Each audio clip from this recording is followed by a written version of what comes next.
What is up, Nintendo Land? Welcome to Nintendo Open Air Podcast. The Game Developers Conference is now officially a wrap, and this one has left us with some interesting tidbits to talk about. We'll be talking about the transactional destination, commonly known as Nintendo eShop, curated partnerships, and something about game tournaments making an appearance at E3. So stay tuned, as tonight will be nothing short of smashing.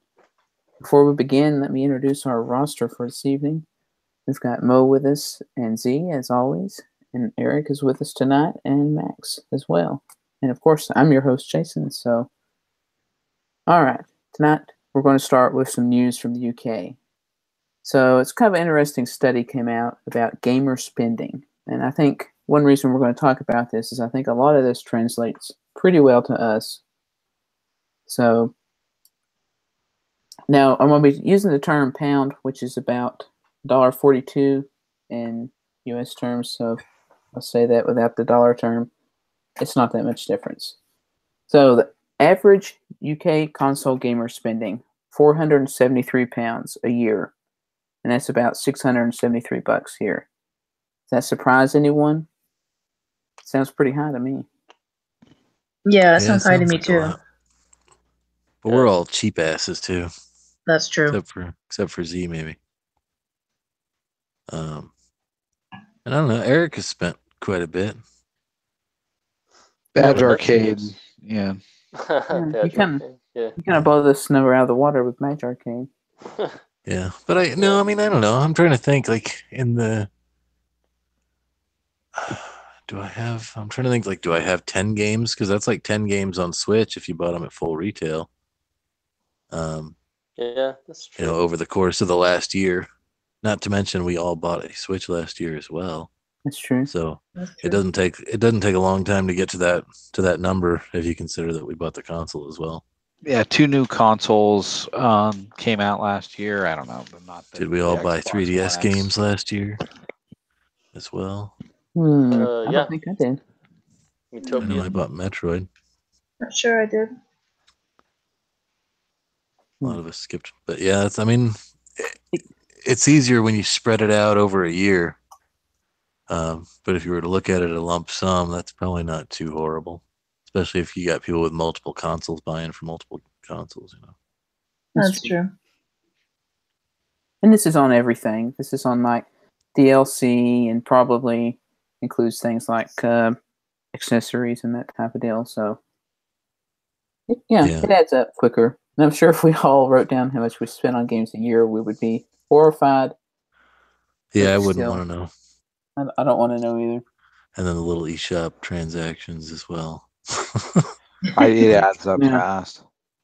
I mean, I've been buying old games on eBay, right? And I pick up an old cartridge for $5 or $10, but I don't even want to count how many of those I've done lately. And it's the same price as buying. It's funny, they're roughly similar to buying them on the eShop.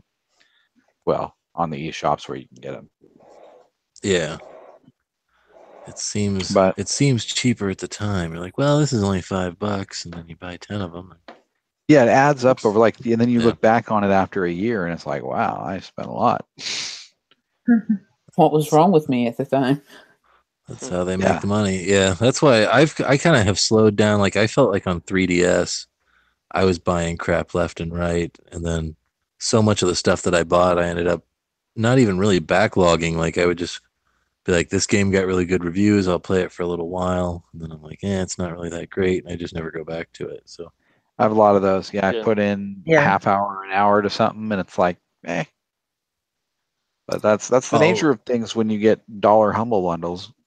Although this week, speaking of Humble Bundle, I went back to SteamWorld Dig 1, which I put 4 hours into but never completed, and actually completed it. It's very rare that something ends up in my backlog for 3 years and I actually go back to it. Oh, I do that crap all the time, man. I just dusted off the N64. I realized, I picked up Luigi's Mansion, which I had borrowed from somebody on the GameCube years ago, and I was pretty sure I beat, but it looks like, it looks like I still have. I'm nowhere near 100%, so I might fire that back up and start playing. Yeah, nice. Oh, nice. So it is what it is. Track I will those pick up a cards. game 10 years later and continue it. Like I'm totally down to finish Ocarina of Time, which I never did. But I got about halfway through, like most Zelda games. Yeah, it's You a got to the tough water sell. Like temple. it's I missed he's that, probably Eric. not even that far. He said, "Did you get You to the got to water the temple?" water temple. I think so. I don't know. I'll have to. I'll have to. Yes. All I did was pop it in to make sure that like it still worked, and got the little intro music and Link riding around on a horse, but I haven't actually fired it up. Oh, the battery's not dead or whatever. Those still use batteries, right? Yeah. What the game cards? That's the- N64. No, Memory? the N64 cartridges. Oh, yes, I believe so. No, I'm not talking about 3DS, man. I'm talking about OG. Yeah, I think it's still got a battery on it. I think 3DS ones do too. Well, maybe not. But we digress. No, I mean actually most of the money I've spent on games lately has been on used stuff, so that's not probably doesn't count into those figures anyway. Yeah, sure. Well, Yeah, but if you look at That's a console if we game. if we added up our year one Switch bill, even if we took the $300 console out of it, I bet we're all pretty close.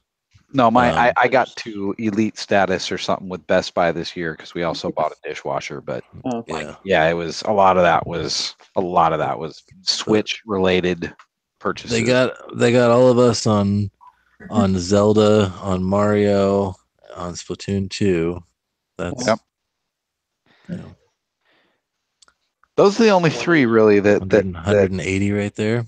that we were all 100% all including in on, tax. huh? Yeah. Yeah. Yeah, I think so.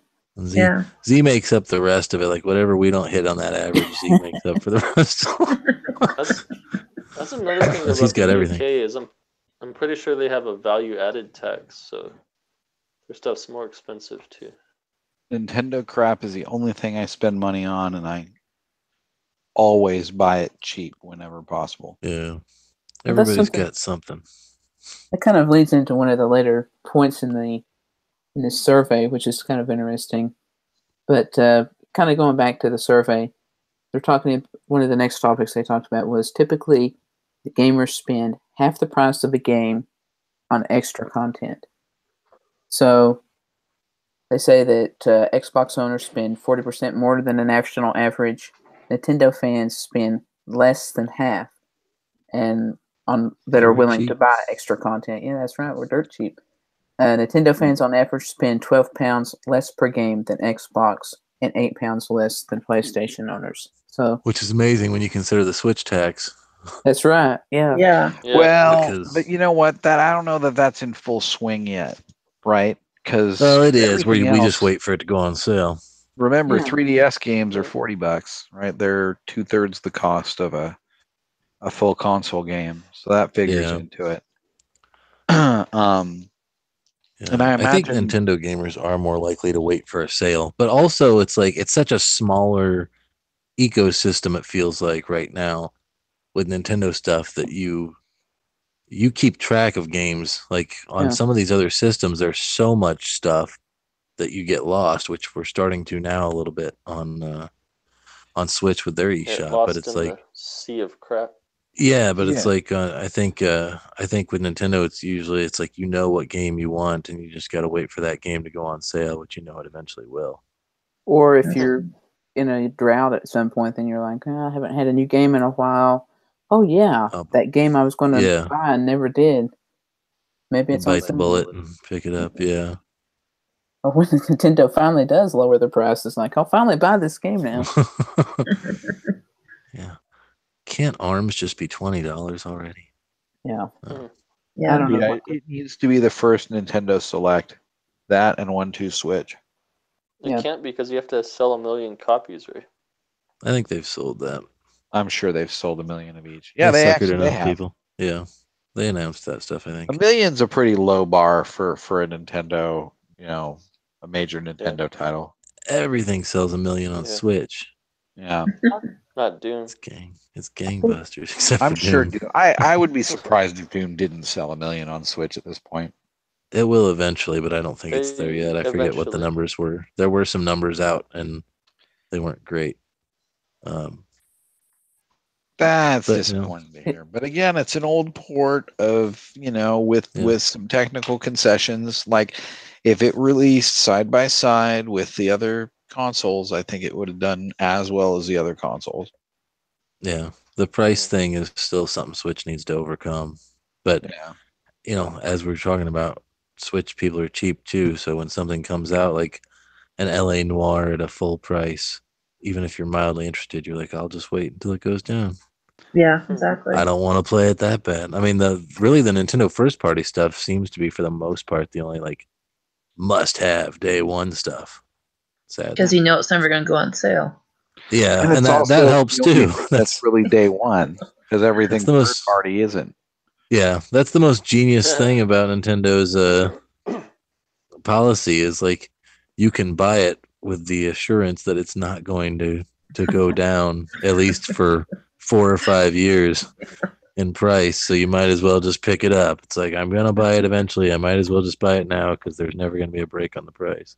Yep, no point in waiting. Smart Nintendo. To kind of hit on to what you guys were talking about with ARMS not coming down in price, and it probably should have. You got to remember that Japan is still part of the market here, and for a long time the Switch was much less available there, and they were selling through any game that was available for Switch. So I think that it kind of extends the life for a while. Yeah, it's done better over there, I think, than here. Yeah, but still not spectacular. You know. No. But yeah, it is what it is. It's something they never should have had the balls to try to sell for $60. That's all. Speaking of which, I If it'd been guess now is a good enough. I think it would have taken off. You know what I mean? More people would have bought it. There would have been a bigger player base, and I think, you know what I mean. If they had priced it right, I think it would have. Yeah. It would have. It would have gotten bigger. Now is as good a time as any, I guess, to just friendly reminder to everyone that this weekend that this pod comes out, this upcoming Easter weekend is going to be the ARMS Global Test Punch. So anybody who hasn't had a chance to try it out, you've got all weekend to soak up that ARMS glory for yourself. Are we all going to participate in that? Oh, I am. I haven't had a chance to try it. I will. I think I will as well. Because if you play real ARMS, you just get destroyed by the pros. But on this, I figure there'll be all sorts of noobs just swinging, flailing their arms. Yeah. Yeah, it's nice that they do it. Like you said, it's disappointing to me that the demo has even a training mode in it, but you can't play the training mode. It's like they even lock out just a single player training. Like they should have done some sort of demo, but whatever. I beat that dead horse enough. But yeah, now's your shot. If you missed it the first time around, or you weren't a day one adopter, you pretty much missed your chance because there probably wasn't anybody with a Switch at the time the first test punch went on. Hardly, yeah. That wasn't a day one. Because they made them a little hard to find. Or two people, yeah. Yeah. Yeah, and then to me, for most people, and I hope Nintendo realizes this, for most people this weekend will be more than enough. Yeah. You know what I mean? For most people, let's go play a free game, because Steam does free weekends, and lots of people do that. They'll play the shit out of a game for the weekend, and then meh. You're done. They should, you're instead of Global Test Punch, they should call this the last gasp. Yeah, because I'm pretty sure this is the last chance ARM has, and I don't expect it to take off this time either. Yeah, no, I mean this is the last opportunity. People are all going to get to play it, try it out, and then it's going to go away for good. And we'll see it resurrected as a new Punch Out some point down the road, I think. All right. As long as it ARMS doesn't have 2. stretchy arms. Remember, we've talked about it last week. ARMS 2, they're just waiting for an opportunity to make this thing. 2 arms. Yeah. I still think they should call it legs. Yeah. But Arms with a Z. At so, least that would get the fetishes on board. so if you're planning to jump in this weekend and give it a try, you never know, you might see one of us on there. Yeah, it's now or never. We'll be So- hiding our faces if we are. Yeah. If you see somebody that really, really stinks, that might be me. Just Yeah. remember, Z's got the game, and he doesn't play it except for when during a global test punch. Pretty much, yeah. Yeah. Or when I have children over. He could play it anytime he wanted. He chooses only to play it when it's free. Well, to be fair, right? There's the backlog. Yeah. Yeah. I would Like say this. Yeah.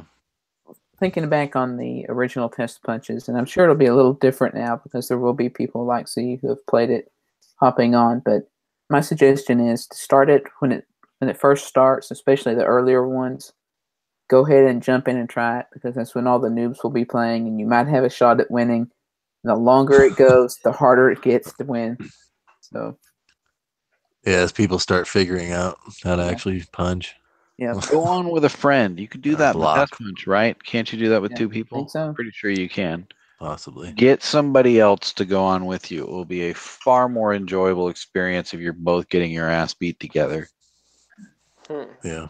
Occasionally you'll be There's- on opposite teams and then you'll you'll get to beat And each all the other's pros ass. out there are probably like, "Oh, this is my chance! Finally, I've been waiting for some new." Chew on I some mean, noobs. They Yeah. haven't had any noob meat in a while. Like every now and then, Splatoon gets a little influx, like Christmas time or something like that. But Yeah, the Splatfests, and they do like the some similar to Splatfests in Arms, I keep yeah. wanting to call it Punch Out, but I can't imagine it doesn't get me on board. Like I'm not paying attention to when they are. Yeah. I did see the results on the competitive Nintendo Yeah. Twitter feed, and it's like, The verses. versus, yeah, excuse me. Yeah, exactly. Everybody I log loves in about Versus. once every few months, and it's like, hey, the last whatever completed, so and so won, and I see all these stats Yeah. that I don't care about. I Yeah. mean, Nintendo should be pushing information about this all over the place. Like, don't forget Arms this week and try it. Yeah. out. And if they they'd should. launched it for even $30 or $40, I think it would have a following, and now it just doesn't. I think if they launched it Yeah. today and not a year ago, it would have done much better. That too, Yeah. but again, Yeah. not for $60. People today still would look at it and go, Yeah. "This is not a Yeah. $60 game." If Yeah. if I mean, it Arms, was just 40. if Arms was the only thing coming out and all the directs was about Arms, we would probably all be buying it because it's the And it next wasn't. Nintendo It thing. didn't. Yeah, and it wasn't Yeah. coming out 4 weeks after Mario Kart and 4 weeks before Splatoon 2. Yeah. Yeah. But instead, Yeah. we've got Labo. And we got Kirby to get us by. Yes. I played a little Kirby over the weekend as well. 2-player. Oh, how was that? Local. It was all right, I guess. You play. I think You should admit you played with a 4-year-old, right? I did play with a 4-year-old as Kirby. I was player 2 for the first time in a long time in a game. It makes it a little bit more difficult, I guess, to play with a 4-year-old instead of a computer. To help out, especially when that 4-year-old demands that she be allowed to get all the pickups. Like whatever shows up on the screen, like wait, and then like she'll go and pick everything up and be like, okay, now you can move. It's like, oh, okay. But yeah, I didn't play a ton, but I think we got interrupted. We played a little bit. You know, it's still what it is. I think I'll wait for that to be a $20 select before I consider not picking it up again. And what was the kiddo's verdict on the game? Oh, she likes it. Yeah, she still doesn't know it by name though. So she was just like, "Hey, can we play that pink? I can't remember what she called it, like the pink ball game or the pink puff ball game." And I was like, "What?" And I was like, "Oh, you mean Kirby?" I'm like, yeah. So Nice. whatever. What's next on the agenda? All right. One last topic we're going to talk about with this gamer spending survey is the console purchase basis. more than half purchase a console based on friends and family, a third based on the graphics and performance, and fourth of the players based on game exclusivity. So that kind of gives us an interesting look, I think. Graphics and performance aren't that big of a deal. It's more about what your buddy's playing. Yeah. I can see that. And I think word of especially mouth advertising. It's a big deal. Yeah. Sorry, Z. and especially in the modern age of like phone games and stuff like that, like right, it's for the casual gamer, we reached an era where graphics are good enough. Like, you know what I mean? Most people aren't looking for a fully 3D shooter, open world environment. Most people are looking for something like Candy Crush. Yeah. And so anything can do graphics good enough for that. I think that's logical. That makes sense. We've reached a point in technology where there's no, there's limited difference. And again, that plays to Nintendo's strength, right? Because they've always, like the Game Boy or the whatever, they've always had the underpowered hardware. And with the a few notable exceptions. Nindy, I can't believe I used that stupid word. The indie game stuff too. Like I was thinking earlier today, even about how like my daughter's growing up in a world where she doesn't really see stuff as retro, or like how some of these indie games look terrible. Like she plays Sonic the Hedgehog on her Amazon Fire tablet, and on the Switch, the Sonic Mania, and then she also plays Mario Odyssey. And it's like, to her, graphics aren't even a thing she thinks about. It's just some games look different and she doesn't really care, I've noticed that like some of the Nickelodeon cartoons I noticed over the years, like the quality of the artwork has gotten to the point where sometimes it's some very, very basic minimalist stuff and kids just don't seem to care. That's good enough to, They recently rebooted DuckTales, and they did it with like an old school comic book kind of style. I think we can all agree though, like that the 3D CG stuff looks, horrible. Yeah. And always TV does. Yeah, like the cartoons, when they do cartoons and like that, the 3D CG rounded shapes, like it's low budget, because it's low budget CG. Yeah, exactly. So it looks animation terrible, always looks better, but yeah, the new DuckTales, I mean, it's got a unique look to it. They actually added like newsprint to the frames though, so it's got like an actual paper look to it. To the actual cartoon. The first episode's free on YouTube if anybody wants to watch. You're welcome, Disney. I'll have to check that out. It's intriguing. But yeah, I think to people our age, we think of things in terms of like retro and new state of the art. And I think to people coming up now, it's just different art styles. Yeah, I think because we grew up in that era where it's like, no, people, this isn't like a game style. This is like this state of the art. Yeah, this is like this because they couldn't do any better at the time. Like they didn't choose the pixels. Yeah, they didn't make it look like this is an artistic choice. This was what they could do at the time. Yeah, we loved it. Yeah, Mario looks like Mario because that was as close as they could get to making him look like a human. All you need to do is grab a handful of comics from like 1992 and look at them talking about how awesome these graphics are. Yeah, like I mean, Mortal Kombat. And just I was plugging in like the N64 and stuff, and like, wow, man, like Mega Man 64, that's a terrible game. That's a terrible looking game. That's a terrible controlling and playing game. Like that was before they figured out the second stick for the camera thing. Of all the games to pick up. Even though that's the hot system right now, I honestly feel like Nintendo 64, that whole system is just stuck in between two generations. It is. And like nothing really holds up very well, like graphically. Star Fox 64 maybe. No, I mean I know what you're saying. But it's the first 3D. It's the first. You're seeing these crude polygon 3D models of stuff. Just and I noticed ridiculous. Like when I was playing through these old cartridges, I guess I never realized Mario Kart 64 and stuff. All of your characters and the carts and stuff are still flat 2D pictures. Mm-hmm. like they were in the first Mario Kart.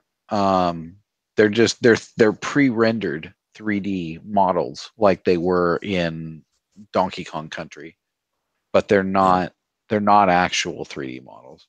And a lot of the games I noticed are like that. I think Mega Man 64 is like that. But just I agree. I know what you mean. It was they tried some new and different stuff. Everybody did. It was because there was this whole new technology that they were trying to figure out, and they just. I'm did not it saying very, PlayStation very 1 poorly, looked some of it. great either.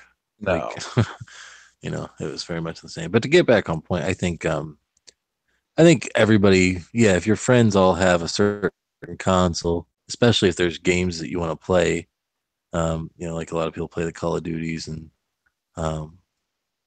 stuff like that, even Rocket League. For us, Splatoon, it's like if there's a game you want to play and your friends are going to be playing it on a certain console, you're probably more likely to get that console. Yeah. Nintendo is probably the 25% that goes for the console exclusives. Yeah. Well, not necessarily. Well, there are probably because we know that, Mario and Splatoon and Zelda and stuff aren't going to be other places. That's why Nintendo's still in business. I was going to say that while the increased, or rather the less people that look into the graphics and performance is a boon to Nintendo, that only a fourth of the people are looking at exclusivity kind of is a hindrance, because it's basically, like you said, us, the Nintendo fan that cares about that. Well, it's not really a consideration so much on the other consoles. Yeah. I think the third-party support is a big thing, especially with Switch.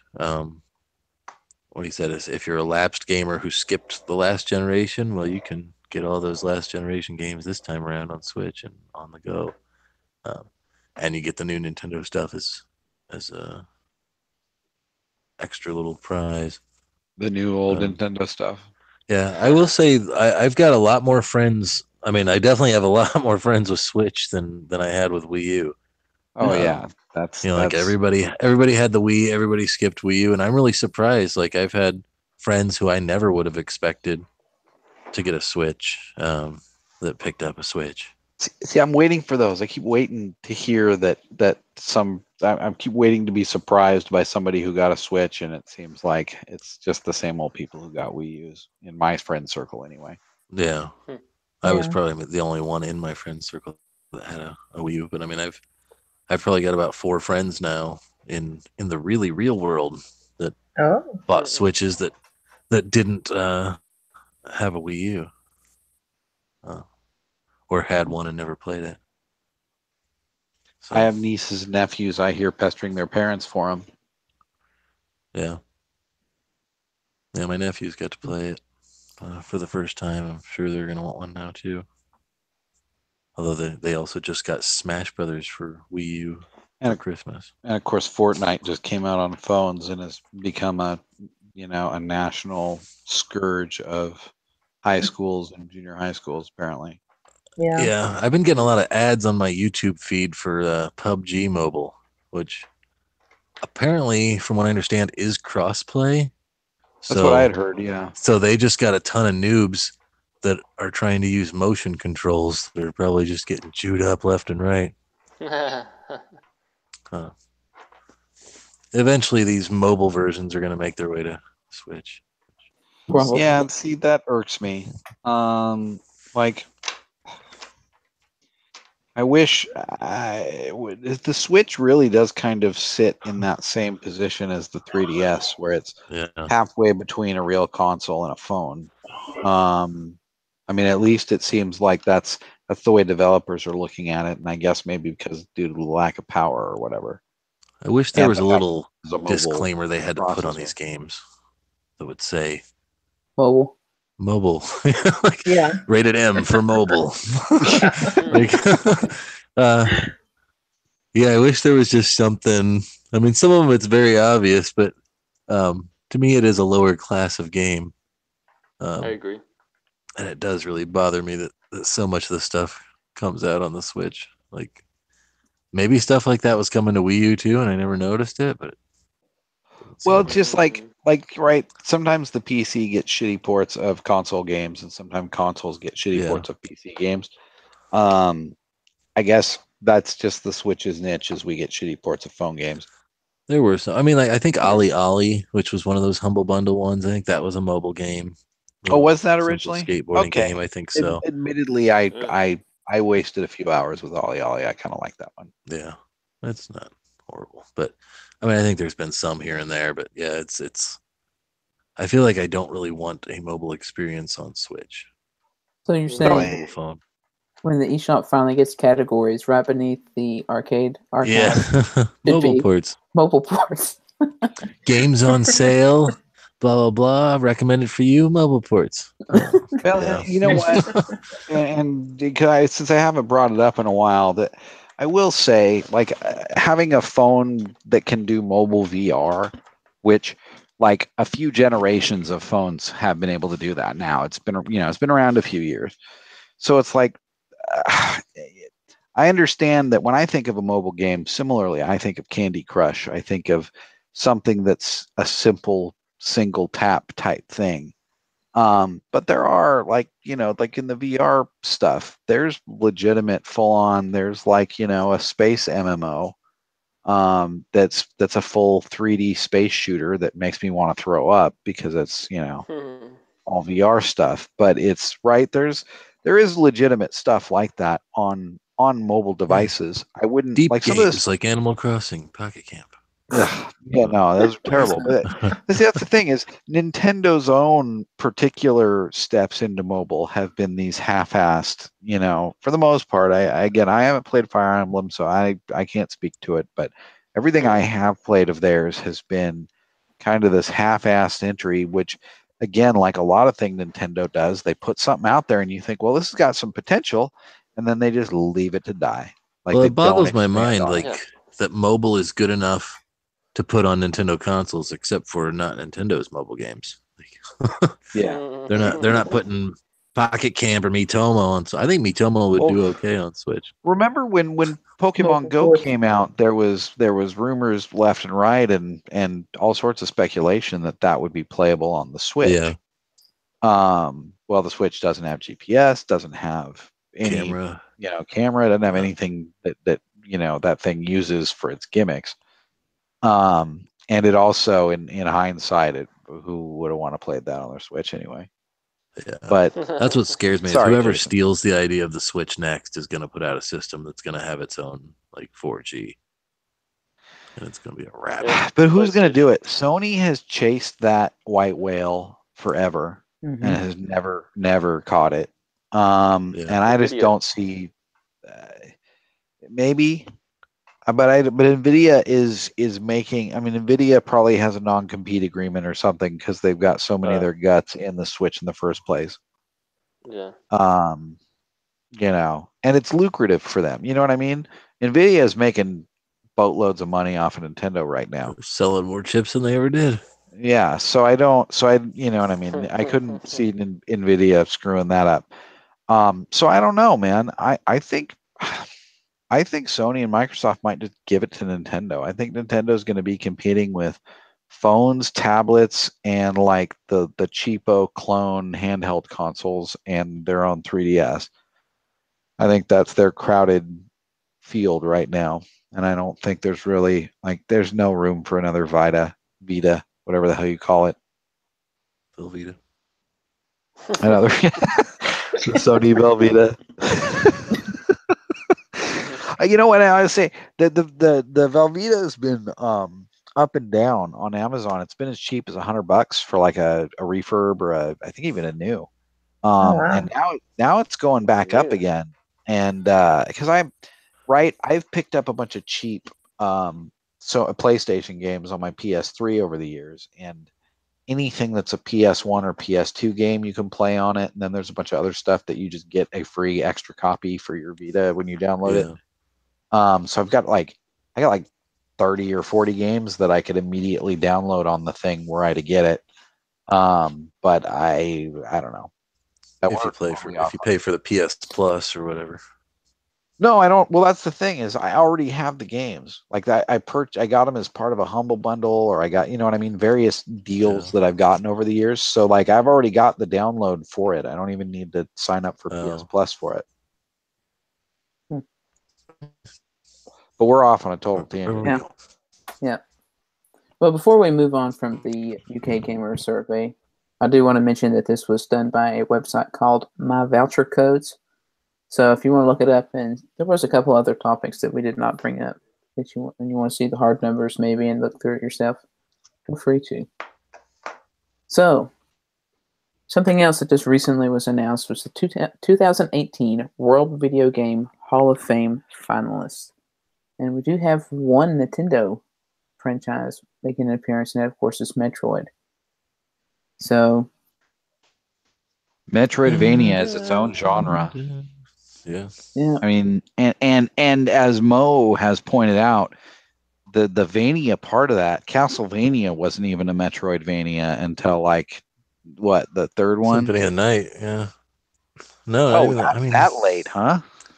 I think when I think of it, I think of the glory. I mean, I think those are the glory days of Castlevania to most people, even though we have a nostalgia bone for the first 3 games. Like the backtracking and stuff, I don't think happened until PlayStation 1. And then the Game Boy Advance ones were all pretty great, or especially the oh my God, Aria of Sorrow. That one's a masterpiece. Yeah. But yeah, it's like that added the Vania to it, but really, I mean, Metroid was it back in the day. Like everything that came after that, to me, from that period was a Metroid type game. The original Metal Gear was that kind of game. And I hate the idea of it. Like, to me, it does not sound fun to have a game where you backtrack through the goddamn game. Like, it sounds awful. And, I just played through SteamWorld 1 and SteamWorld Dig 2, and those are both Metroidvanias. And I got through the whole end, and then I'm like, I didn't even really realize that was a Metroidvania until the end. I was like, yeah, I mean, I guess you do have to keep kind of going back. And it's like, I don't mind it. But it sounds in concept horrible.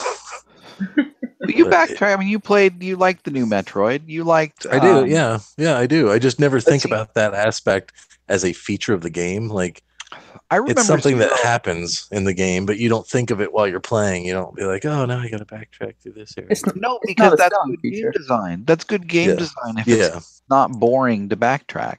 Yeah, they make it compelling. It's like, they'll give you a little visual hint, like, oh, I could probably get through this area if I had a certain upgrade. And then you're like, oh, now you've got super jump boots. And you're like, oh, I bet I can get over that wall now, or whatever. Well, and also that's the other thing, right? Is it suddenly backtracking becomes easier with your various upgrades, right? Like, it's less of a pain. It's less of a pain to go through this area than it was, which makes it kind of fun to go through that area again because it's like, oh, now this is easy. Yeah. And so SteamWorld Dig has fast travels too, which definitely make it easier. Yep. Yeah, and they added that in the later Metroids and whatever. But right in the old days, there were just fewer options. You didn't have a backlog. Yeah. You had that game for a weekend. Yeah, or however long that was the game you were playing solid for until you got your next game. Until the next birthday or Christmas. Yeah. And so a game like Metroid that was, and then even, Zelda and Mario, right? One of those games that you could get lost in that had a bunch of obscure secrets that, that you didn't mind backtracking back and forth through. That was just such a neat new concept, right? Again, coming from an arcade mindset where the idea was let you play for 5 minutes before you die. For your quarter. And they didn't say on this Hall of Fame how many games get in. I don't know if there's a set number every year. 3. Is it 3? I did see that mentioned, I believe, on their site. I know the previous games that are in the Hall of Fame are like Tetris. I'm pretty sure Super Mario Brothers 1 is in there. Yeah. And I should just mention that this isn't Metroid as a series. This is the first Metroid game for NES. Which is the seminal game. If you're going to admit a Metroid game into the Hall of Fame, and I know lots of people refer back to Super Metroid, and it was a hell of a game, and it introduced a substantial amount to the series. It was still the same basic concept as the first game. Yeah, it was just done with better. enhancements. Yeah, just done, very, very well enhanced, et cetera, but you really can't, again, like I think I was saying before the podcast, if something can exist without that which came before, Yeah, like what you're saying, Mo, you could argue if it was a significant enough change, and I haven't played enough Castlevania to say, but if it's one of those things where they kind of reinvented the series at that point, then okay, you can call that one the seminal game. But yeah. I think Metroid was the never newer style reinvented Castlevania until stuff. Prime. Oh, go Right. ahead. Yeah. No, I said Castlevania. I feel like it is. There's multiple eras of Castlevania. There is the early 8-bit stuff, which there wasn't backtracking and stuff in those NES games. Well, I don't know. I guess you kind of did a little bit in the second. That was kind of the second Castlevania game, I guess. But who cares about that game? But I guess you did go back and forth. That one's notoriously bad. The second one. So I guess there's a little bit of that. But yeah, I feel like there's different eras in it. But it's in some heavy company here because it's got and they're all like originals pretty much. John Madden Football, which was the predecessor of the Madden football games, which I think was, I don't know if that was a Genesis title. I think. If you want, I could run through real quick. And then yeah, go for it. Do the list. All right, it's Asteroids, Call of Duty 2003, Dance Dance Revolution, Final Fantasy VII, Half-Life, John Madden Football, King's Quest, Metroid, Minecraft, Miss Pac-Man, Space War, and Tomb Raider. Every one of heavy those hitters, really, all of them. Yeah. Even Space War, if you guys have never, I remember that shit on the PC back in the day. Yeah, weird gravity physics. That one was, yeah. I think the only two that I haven't heard of is King's Quest and Space War. So King's Quest, yep. Sierra Online, yeah. Police Quest, King's Quest, Leisure Suit Larry. Yeah, I used to play Police Quest all the time. Point and clicks, which Sierra did a lot of. Yeah, most of the games were point and click type adventures, but they were, for their time, they were the thing, man. Sierra games were it. Yeah. Space Quest, Police Quest, King's Quest. Some of the later ones were like the Gabriel Knight series and the Phantasmagorias. They're very similar. Do you play any of the old LucasArts point and click type games? Dig or any of the Indiana Jones games? Yeah, I know what you're talking about. Yeah, they were all those types of same kind of game. Oh, okay. Yeah, which that was a revolutionary game. At the time, it was like a whole new style of game. It's hard to judge especially when they've got stuff like that. It's like I feel like Dance Dance Revolution was definitely a thing for a long time, but it was a big fad. But I still don't feel like it's made a significant cultural improvement to society. Same with King's Quest. It's like, it's a fondly remembered series, but it's not depends on if only 3 of these are getting in. Yeah. That's not. Although they get nominated, like Tomb Raider, I think was up for it last year as well. And some of these other ones were. So it's like every year stuff kind of comes back.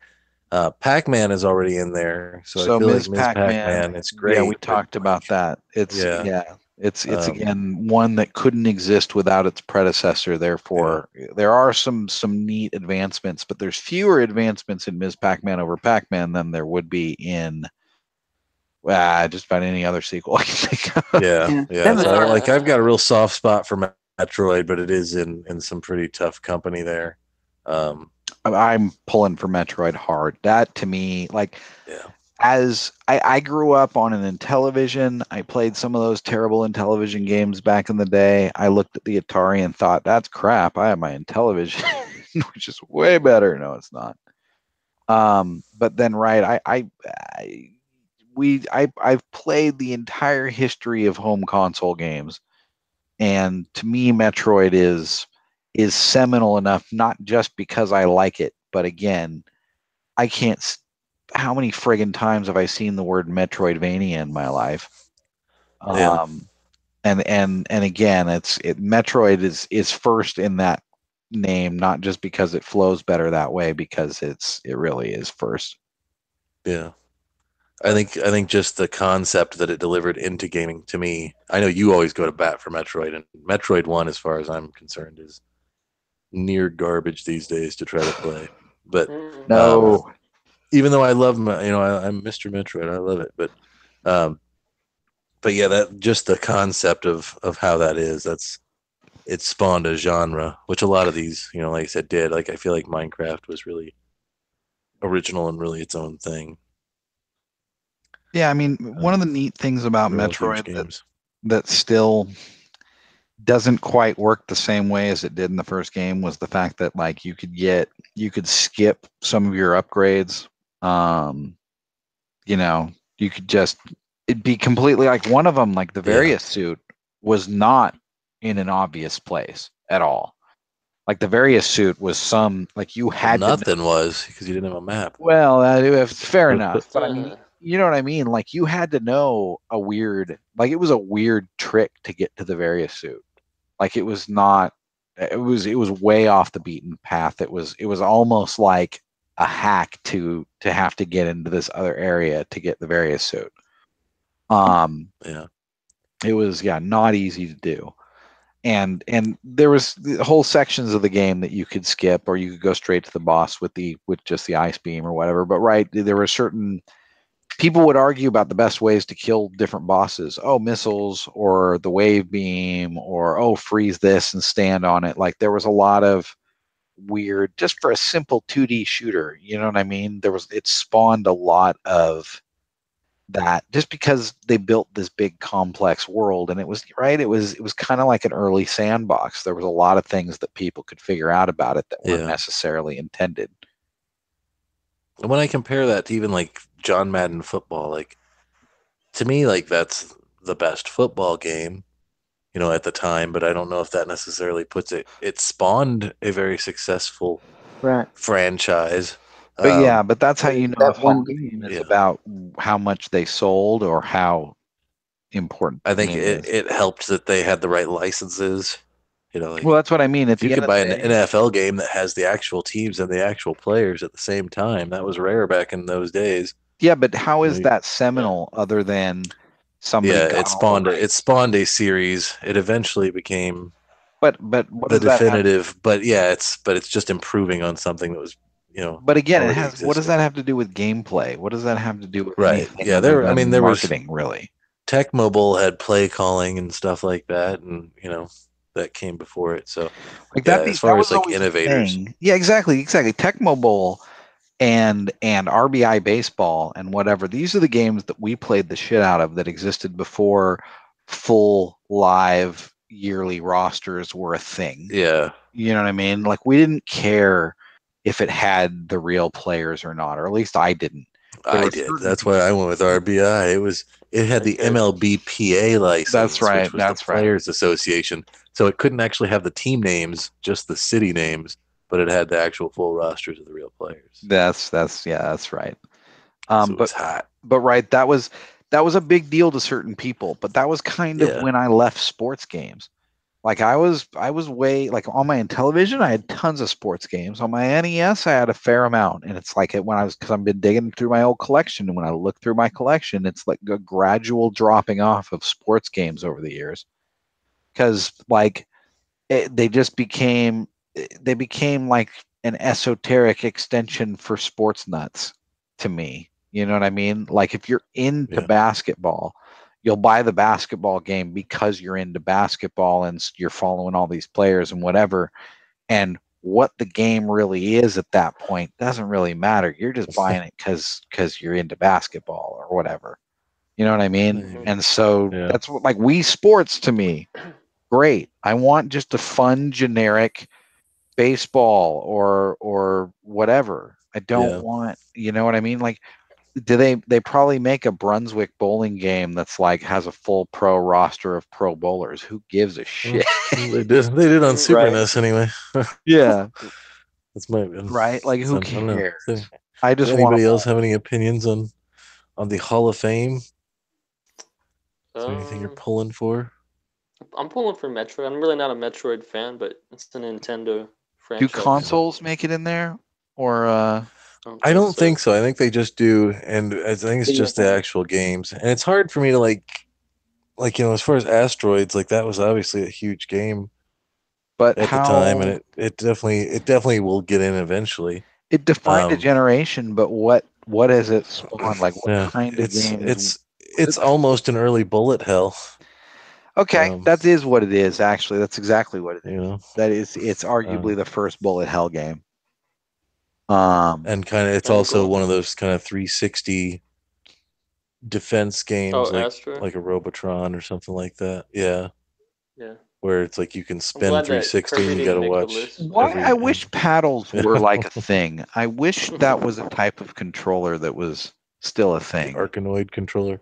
Yeah, man. I loaned some kid my Arkanoid controller when I was a kid, and it came back destroyed, and I'm still friggin' angry about it. If I ever find the parts of it still in the plastic bag, I'll see if I can resurrect it. But I wish that was like I have an old Atari and I don't have the paddles for it, and it would be great for Pong. Like there were certain games, just certain styles of games where that was the perfect controller. And I wish there was something. And there were a few arcade games that were like that too, that had the spinning stick. Do you remember those? I'm trying to think. Yeah, Was Metal Slug or one the of ones those? that had the Ikari you're not Warriors talking was about one of like those. You're not talking about like the ball, are you? No, I'm talking about. Did you ever play like Ikari Warriors in the arcade or some of those other ones? It had like it was like a hexagonal stick or an octagonal stick.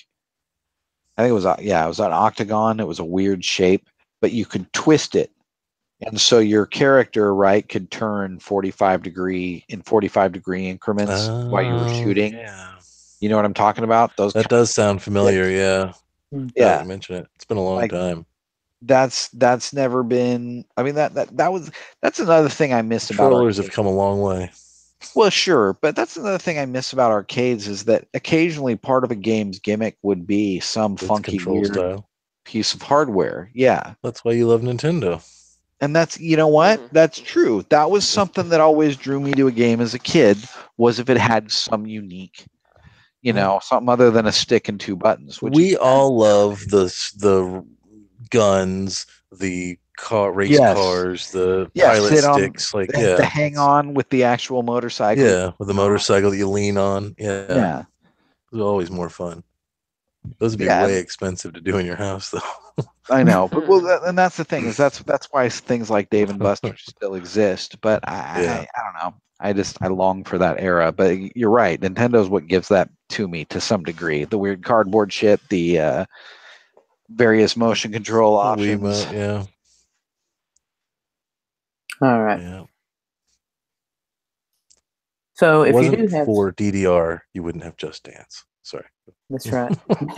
They would still be making those in multiple iterations. I wish they weren't.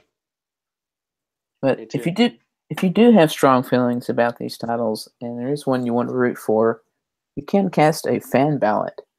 So if you want to check it out, there's a link in the description, and I also posted it on Twitter, so you can follow either of those. Or if you just want to look it up online, it's Vote for Metroid. worldvideohalloffame.org. And of Can course, you vote? Yeah. I voted today. You can actually vote once a day. You don't need to give an email or anything. You can vote once a day. You just got to do a reCAPTCHA and you're good. I am not a robot. If you can click I am not a robot, you can vote.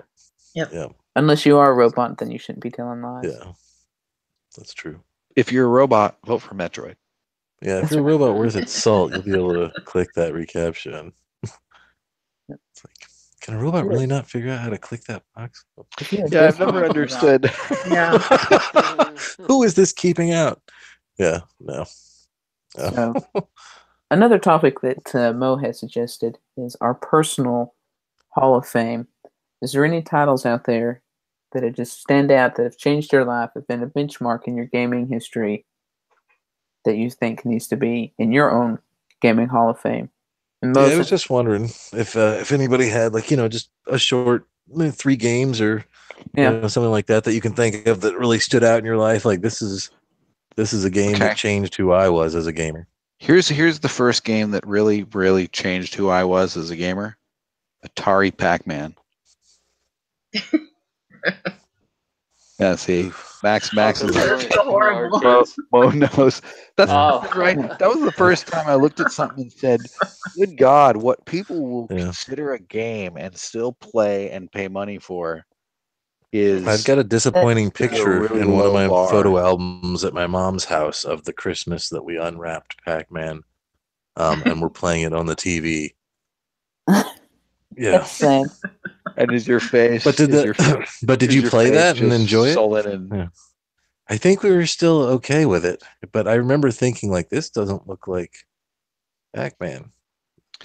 No, I remember the first time I saw it at a friend's house, and I was just like, even at however old I was, 4 or 5 years old, I was aghast at how terrible Yeah. and the audio of that game was so awful. Oh, And can we say that game is possibly a source, the original source for this podcast? Because since that point in time, you've wanted to complain about video games. So here we are. Yeah, I mean that's the hallmark of bad ports. You know? it really is. That was like that's my memory of early video games is you went to the arcade and you played this wonderful game, and then you came home and hey, there's a home version, and it's pretty much the equivalent of watching Family Feud and getting the home version, man. It was like, I think what put arcades out of business is, in the NES era, they could do kind of arcade ports that were kind of closer. Super NES, you were getting real close. Like you could almost believe that Mortal Kombat or Street Fighter looked like the arcade one. Like they were pretty close. NBA Jam was okay. They were close enough. Eventually, NES, they caught up, and people were just quit going to the arcades. Well, here's the thing though. NES was the NES was far and away the first nail in the coffin because again, Super Mario Brothers, Excite Bike, all this stuff was stuff that was current arcade games or recent arcade games. Donkey Kong and whatever. This was all stuff that looked as good as the arcade. And just a few years prior on the ColecoVision, the Intellivision, the Atari, it was just. There wasn't even the same ballpark. It was a joke by comparison. Like the monkey was literally a stick figure. Like, you know what I mean? It was like, it was the grotesque thing. It looked like an alien on the Atari, dude. It looked, you know what I mean? It was literally like a square-headed stick figure character on the Atari. Oh, that's Donkey Kong. Kidding me. I'm just going to go real briefly into this, but you mentioned Family Feud. I have that game on Super NES, and that is a hell of a challenge because you have to say, okay, I have to answer these as though it is 1993. So it's like, yeah, what's the most important appliance in your house? You're like, oh, Jesus, is it the VCR? Is it my answering machine? It's, the wired telephone. Yeah. It's fun to go back to that one now. But yeah, what else? Pac-Man? You got any others that were your benchmarks? Well, see, Pac-Man's the benchmark of bad. Super Mario Brothers is the benchmark of good, but that's already in there, presumably, I'm sure. Yeah. Well, this is in your personal, so yeah, this is your personal. So this isn't necessarily things you think belong in the own Hall of Fame, just ones that impacted your life to the point where you're like, this is. Well, again, it's ones that impacted everything, right? Super Mario Brothers again was the first time that we had something that looked like something equivalent to an arcade game at home. But like for me personally, Metroid, I played the shit out of.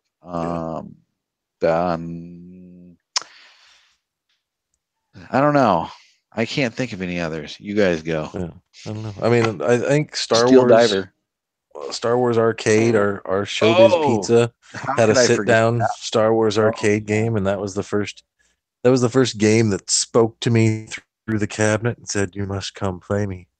And I was very, very, very young at the time, probably 3 or 4 years old, and that was a big one. I remember. Do you remember the Star 3D being huge? Do you remember the Star Trek sit-down cabinet? It was similar to the Star Wars one. I remember a really bad Commodore 64 Star Trek game, though. There was a Star Trek similar to Star Wars. It was ray traced the same way, and it was, but you were in, and it really felt like you were steering a big ship. It had a paddle controller. that was how you kind of steered the ship around. It was, you know, it was a flat thing. I don't think you could go up or down, but it looked a hell of a lot like, you know, that opening sequence from Star Trek 2. Okay. God. Oh wait, that's the end. Oh, That's kind of the the that's near middle. the end.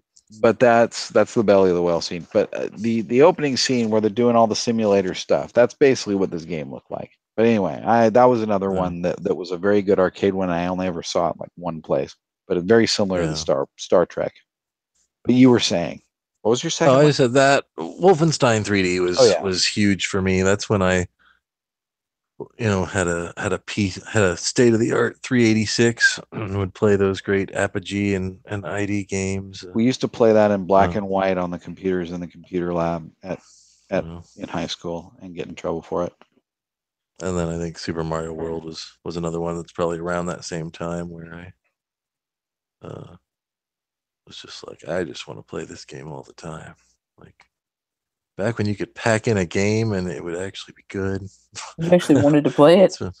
Yeah, like where that was like one of the games, like the pack in is still your favorite game from the system. But yeah, I think we all had Super Mario Brothers. It's one of those understood, like, yeah, that was one of those games that came with it. Zelda 2. Zelda 2 was the first Zelda game I ever completed. And I bet it was terrible. Why are all your benchmarks terrible games?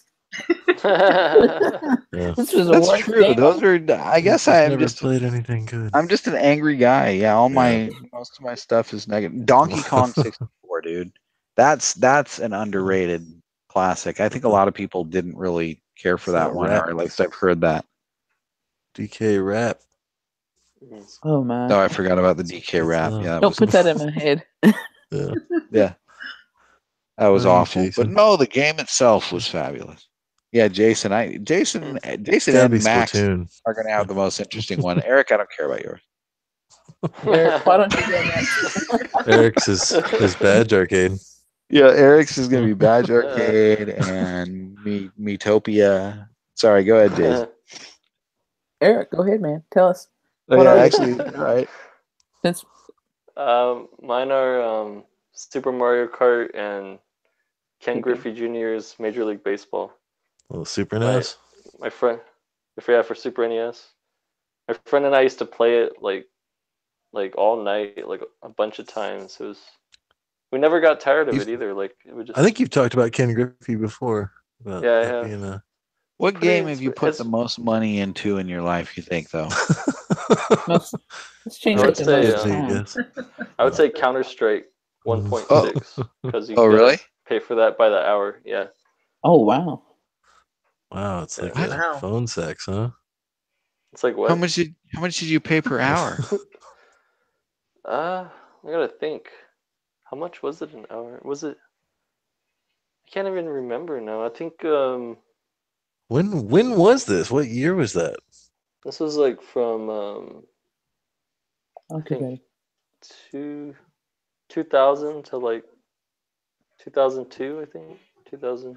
Boy, what game could they get away with charging model for $1 for per hour, man? That's. I mean, we think some of these publishers are lowlifes now, but no. This is I played it at a internet cafe. That's why. Well, that's. Oh, okay.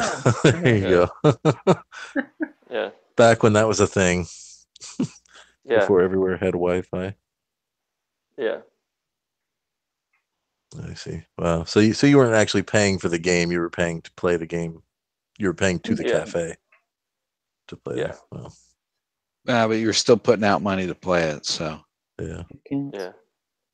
So we were on Jason, I think, and then we jumped to Eric. Oh, okay. I was trying to avoid my turn, I guess. You can push it over to Max. Is it going to be Hello Kitty's Island Adventure? Whoops. You're not supposed to let that out. Rainbow Bright Coloring. No, but that would. I used to play that on Commodore 64. It was a brilliant game. I'm sure it was. Mine are pretty straightforward and more modern games. Pokemon Gold and Silver. Those were huge games for me. Picked them up both at the same time, and that's what got me into RPGs, I guess, if I really think about it. Had you played Pokemon before that? No, I didn't play the original ones. I went back and played Yellow. And you knew to buy the two at the same time? Yeah, I was really psyched for it. That's when I bought my Game Boy Color. So yeah, it was a big deal to me. Wow. And it still That's plays still- Pokemon. That's so- still OG enough, man. That's still 20 years ago. Plus. I'm more surprised that you jumped in to your very first Pokemon game. Like, gotta buy them all. Well, I read Nintendo Power, so I knew what was up. Yeah. So I So knew I you needed to were- do both. You were a fanboy from the get-go, man. Yeah, I was a fan. I started watching the anime before I bought the game, so I knew the games were coming out, and I waited for them. I went and got them. That was one of my disappointing Toys R Us experiences. Is I went and all they had was the poor pink Game Boy Color. Oh, And I yeah, ended up yeah. Going to KB Toys, I believe, and buying a teal colored one, which I still have. And let's Wow. see, I have to mention Animal Crossing. I'd say out of all the games I've played in my life, that's probably changed me more than anything, especially the later games. But Animal Crossing, oh man, I put so many hours into that. It was such a different game. And of course, F-Zero. my Sorry. third game is going to be Splatoon. And of course, it's when I started playing, I played online in Animal Crossing. With Splatoon, we started having more of a community, and that's where this kind of came from. So, yeah, that's my three. Yeah, that's definitely the first game I played online with other people on a consistent basis, especially the same people. Yeah. I did an Animal Crossing and City Folk and Wild World. Yeah, I guess I did a little bit New Leaf. Yeah, and in New Leaf, I played a lot. But Splatoon, it seems like it just really took it to a different level. I played a lot of Wild World, but only with local friends. Like, I didn't really... Steel Diver was the first time I played online with, like, actual people that I can think of on a Nintendo game. Like, with random strangers. Yeah, and like the same kind of short battle 4 versus Format. 4 type thing. But Yeah. yeah, like even like Mario Kart 7 or not even Mario Kart 7, Mario Kart DS, I think was when they first launched their online service, Wi-Fi. It was. Yeah. the Wi-Fi, and I remember I think I played like 2 or 3 matches online on Mario Kart DS very early on. I won them all, and then I never played online again because I had a perfect record and didn't want to screw it up. I played online, got destroyed, and never wanted to play again. I just think I got randomly lucky because it was brand new and it was, I was playing with little kids or something. I just lucked out and I won like 3 in a row, and that was it. Yeah, like I said, And playing then I never online played Mario is- Kart Online again since. has really been a revelation for me. That I've mentioned a few times before, but it's like you never, no matter how good you thought you were at something, it's like There's always people out I've played Tetris and Puyo Puyo for years, but you go online on the Switch and play Puyo Puyo Tetris, and you're getting your ass handed to you. Like there's somebody who's been waiting around all day for you to show up. It's like I didn't even realize you could play Tetris like that. Like this guy's got strategies. He's not just trying to clear lines. He's It's trying just to kill right. me. For every game out there, there's somebody who is obsessed over that I game. know, yeah. And they're online. for years. Yep, and they're online waiting Like- to destroy Like you. I'm not the kind of person that these online leaderboards were designed for. Obviously. But the people that are out there will get me every time. But I think it's Max's turn. Tell us about how Animal much you loved Crossing. Pong. Good call. Definitely. That's why we're all here. Yeah. I think by Wii Sports. Arguably. Just it was so different. And it's a Yeah, sports you know game. what? Thank you for calling that one out and giving it proper props. Because I still, as the gimmick guy, I still think that's like casual gamers. I think a lot of them were created with the Wii, right? That was before phone games were really a big deal, and I think that's where a lot of those casual gamers went. But I think, you know what I mean? I think there were a lot of people, like hell, my mom still to this day, I want to play some bowling, whenever the kids are over or whatever. We still break it out from time to time. And she hates the new one because the controls are more accurate. Yeah, I hate the new But one. right, there's that was a thing, and we haven't hit the nostalgia period for the Wii yet, right? We're on the N64 nostalgia period right now. Right. But when we do, that's going to be like a huge windfall for Nintendo in another 10 years or something. Whatever console comes out at that point, people are going to buy in droves because they're going to be people who grew up with the Wii. Like I remember those kids. Will they have the Wii Mini? I don't know if they'll have the Wii Mini, but you know what I mean. It's a generational thing. You know how it is. You've talked about it with prices on old hardware. Vintage right? stuff. It's like You see it. NES You and see Super there's- NES happened. yeah. Now it's the 64 era. Yeah, 64 is the stuff that's all pricey that everyone seems to be I'm buying intrigued and to see what selling now. happens when we hit the disc generation. If it'll continue like it has or not. That Because is an that's the interesting first point. time where your hardware can become a problem. Like eventually Super NES and NES and 64s will break down, but not as much as how many people do you know that had a PS2 that didn't read discs? Or Granted, but that's also where software became more fluid. Right? That's where like everything that was available on disc is now freely available as a download. Yeah, we have cartridge ROMs, but like right, the N64 is its own problem for emulation. Like each one of these pieces of hardware is its own unique piece of hardware. And granted, the consoles are still that way, but as it becomes just a squirtable around the internet piece of software, I think it's I think the games will live on better that way. Less and less. Yeah, but I think the retro market will be dead when it comes to optical reading games. Like I think the games have a better chance, a better rate of survival. Because like you said, you can just rip a ROM, which I guess you can do of the old games too. But there aren't going to be people there'll still be a few people trying to scour for a GameCube that can still read discs or read them consistently or something like that. But I think the demand won't be as great because the hardware is not as reliable.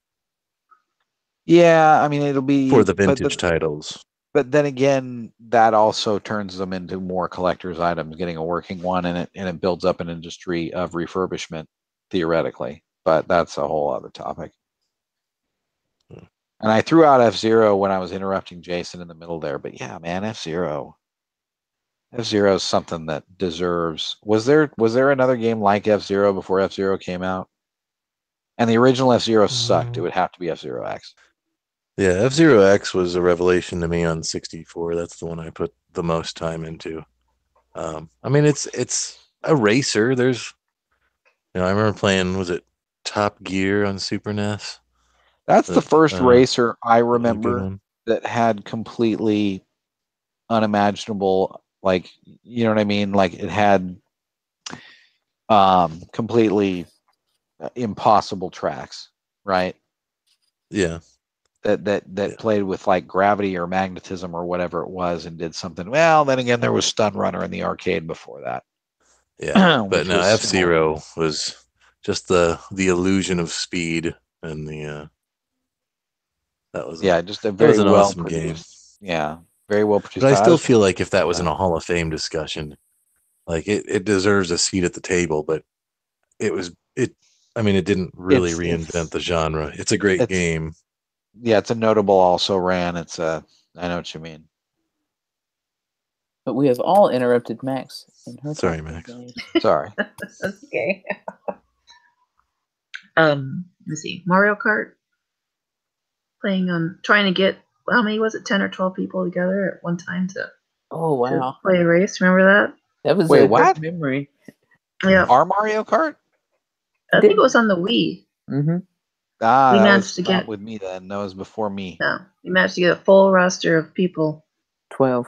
Yeah, that's nuts. That's awesome. It was a miracle. It took months and months. It's like when you hear Nintendo talk about how you can play Splatoon with like 8 switches connected, and you're like, that's never going to happen. Yeah. Well, we did it on the Wii. Yeah. Yeah. Once. Well, but online. But still, that's legit, man. Can you do 12 people on Wii U still? I don't know. I think so. I don't know if it's 10 or 12. I don't know. Never had good results with Wii U. I mean, you can do 12 on the Switch. I think you can on the Wii U also. Yeah, I don't know. I'll have to look into it. Just put it out there. Oh wait, you guys don't all have it on the Switch. You were smart. That's right. I'm waiting on Mario Kart 9. I'm waiting for Max to say Elder Scrolls. Yeah. She bought it enough times. I know. Yeah. Something on the sucker for. Although something tells me the thrill is gone now, based on your Switch hours played. It is a little bit. But I'm gonna play it. Starting to sink in that it's still just the same game that you've already played through. I started the third time. I was like, I've done this before. So I should have waited, but whatever. As somebody who played, 6 different characters to max on World of Warcraft, I can sympathize with that. Yeah. And I did play Breath of the Wild all the way through, and then immediately start over and play it again. Oh. Yeah, I still haven't started a second playthrough of that yet. I don't know if I'll ever be ready. I don't. You've put enough time in. For me, it was I just did a basic playthrough. I mean, I got everything, but not every quest, but you know what I mean. I got all the main points. So to me, playing through it again, it wasn't so bad. But if I had put in hundreds of hours, I mean, I put in 145 though. I mean, I put in a hell of a lot of time. I'm probably around there. You know what I mean? I think you're 200 and something. I think. If I had done the real grinding on that account, then I wouldn't have started over. You know what I mean? I would have felt no, I'm too far dug in on this one. I did all the side quests and stuff like that, but I did a lot of them after I beat the game. I beat the game and then I kind of took a break and then I picked it back up again and I do that a lot, where I'll beat a game and then be like, okay, I guess now I'll go back and actually do all the crap I'm supposed to do. Because I have a tendency, if you guys haven't noticed, that when I play a game, a lot of times I'll play it in really, really long sessions. And that I played SteamWorld Dig 2 from start to finish and in one single 8-hour session the other day. So once it gets towards the end of that session, I think you have a gaming half-assing. Yeah, I start half-assing it a little bit, and at a certain point, I'm just like, you know what? Let's just get this over with. I've been playing this forever. With Zelda, I did that, but I played it for a lot. Yeah, I mean, I don't do it all the time, and there's a lot of games that I put a few 2 hours into, and then put them on the shelf for 2 or 3 years. So it just has to catch me at the right time. I was wanting to ask on the game talking about going back and replaying Breath of the Wild. Have you had the inclination to go back and repeat any of the old Zelda games? Well, like I said, Ocarina of Time, I have the inclination to go back and finish. I don't. The only old Zelda game I ever completed were the first 2. I was not an original Zelda player. I had friends that had it, and I thought it was cool, but somehow I just was not on the bandwagon. And then when the second one came out, I got all fired up for the hype. I played through it, and it was And then I just had a big desire to go back and play the first one. So a few years after, I picked up the cartridge and played it through and played the second quest. In fact, if I'm not mistaken, I think I played the second quest first, because that was everybody knew that trick by that point. If you just put in, was it Link was the name that you used, then it would automatically bounce you to the second quest. I actually played the second quest first and then played through the first quest. Similarly, I enjoyed it enough that I was like, okay, now I'll go play through it again the regular way. But no, I don't. Well, that's not true. When I picked up the Virtual Console, when I picked up Zelda on Virtual Console, I went through and played the first couple dungeons. Not all the way through, but some of it. Just kind of tickle the nostalgia bone, move on. Find the bush to burn that gets you the 250 rupees. That's how Zelda games have always been with me. I've got Link to the Past on Super NES, and I've got it on Wii U. And on Wii U, I was like, okay, maybe I'll finally try to beat this. And I probably got maybe 4 hours in, and he turns into the bunny and that stuff starts happening. And I was just like, I just don't want to. I'm just not enjoying it. That's exactly Yeah, I do have 210 hours, by the way, in Breath of the Wild, so that's not too. Yeah, cool. no, it's not. I thought it was more than that, but that's a good amount. No, I like Ocarina of Time when I got the 3DS one. The same thing. I put 3 or 4 hours in. I got not quite as far as I had gotten on the original cartridge, and was just like, oh yeah, this is kind of why I kind of got bored of this the first time. But now, it's after so many years, it's been revered. Assuming my cartridge still has my progress, I was pretty far along in it. I'll go back with a guide and play through it just so I can say I beat it. But yeah, like I just picked up a new F-Zero X cartridge because I somehow lost mine over the years, and I loaded it up to see how far the previous owner had gotten, and they haven't gotten all that far. I, on the other hand, I had the 4 X's on every track. And if you guys remember how hard those friggin' games were. Well, if they knew what they had, they wouldn't have sold it. So if they had known what they had, they wouldn't have sold it in the first place. What, the one I got? So, no, I'm just saying it's wimpily unlocked as the one I got. Yeah, I've got the time. I've got the X unlocked on all of mine too, and it gives you a new title screen too after you beat it. I think I even went through and beat them all. I've got it on Wii U as well on Virtual Console, and I've got that all unlocked. Oh, really? Of my Switch. To me, I'm not motivated to go back and unlock them all. Like, you know what I mean? Like, I got this cartridge and I looked at those X's and I'm like, no, I'm not doing it. One of my Switch friends just today hit 760 hours in Legend of Zelda. Wow. It's a lot of Zelda. Oh. If you don't have 1,000 Koroks yet, then I don't know what you're doing in the game. He's burning every bush in the game. Just letting it, letting it run in the background while you sleep or something. I don't know. Based on his Twitter, I think he's just doing silly stuff. Playground. Let the man have his fun. That's what I say. Yeah, fair enough. He's got his money's worth out of that one. As many times over, yeah. All right, we need to keep rolling here. Kind of got hung up on that one for a while. So, something else that Z wanted to talk about was some Gameboy repairs that he recently made. I have to say, I'm thoroughly impressed. Mm-hmm. Oh, since they both ended. Well, okay, there were 3 repairs that I was going to attempt, and 2 of them I did, and the other one I gave up on, or I'll at least put off. So the replacing the Game Boy Color screen, surprisingly easy. It was $20 for a damn screen though, which surprised me, but $50 for a fully functional Game Boy Color, with a refurbished screen and all that business. It's amazing you can still get the screen. I just had inherited a box of broken junk. Yeah, fair enough. I had inherited a box of broken junk from my nieces years ago, and somehow I just kind of ran into it while I was cleaning up stuff at my mom's house recently. So there's this old color Game Boy with a busted screen on it. So yeah, I looked up on eBay, got the part, and it was like 6 screws, and there was nothing to it. You know what I mean? No soldering, no wires, no nothing. Just pop the old one out, pop the new one in. There's a little ribbon cable that just snaps into place easily. So yeah, anyone who's looking to do something like that, super easy. It's so easy a Chinese child could assemble it in a factory. Yeah, exactly. Obviously, that's how they were. And then the original Game Boy with the lines on either side, right? That was my old Game Boy, has been like that for 20 years.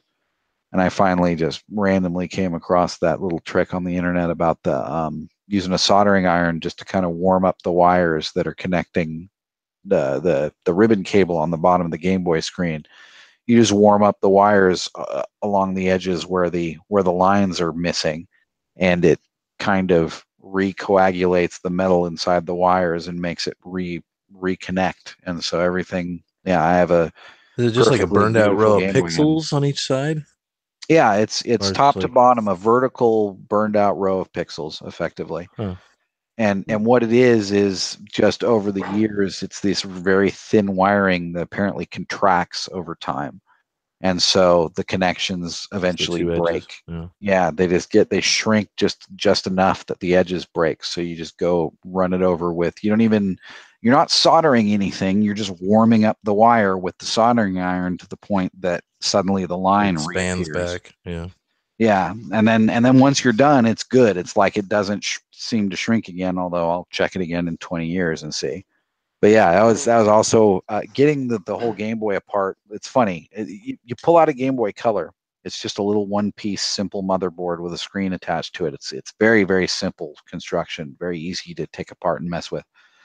And I also noticed on eBay people sell replacement cases for it because it's so easy to just pop the case off and pop a whole new case on for a different color. You want a transparent one or whatever. That was a later hardware revision that they made with, cheapness in mind, probably as much cheapness of manufacturing. Exactly, simplicity, exactly. Whereas the original Game Boy, holy crap, you open that thing up, it's like an old IBM XT computer in there. There's like multiple motherboards, there's all these ribbon cables, there's all these little weird pins and springs and all. It's funny. I mean, it's 10 years difference between the two, I guess, but it's like that thing is really, you have to be careful opening and taking apart, and just getting the screen part to do it is much more of a pain. Anytime there's springs involved, I'm out.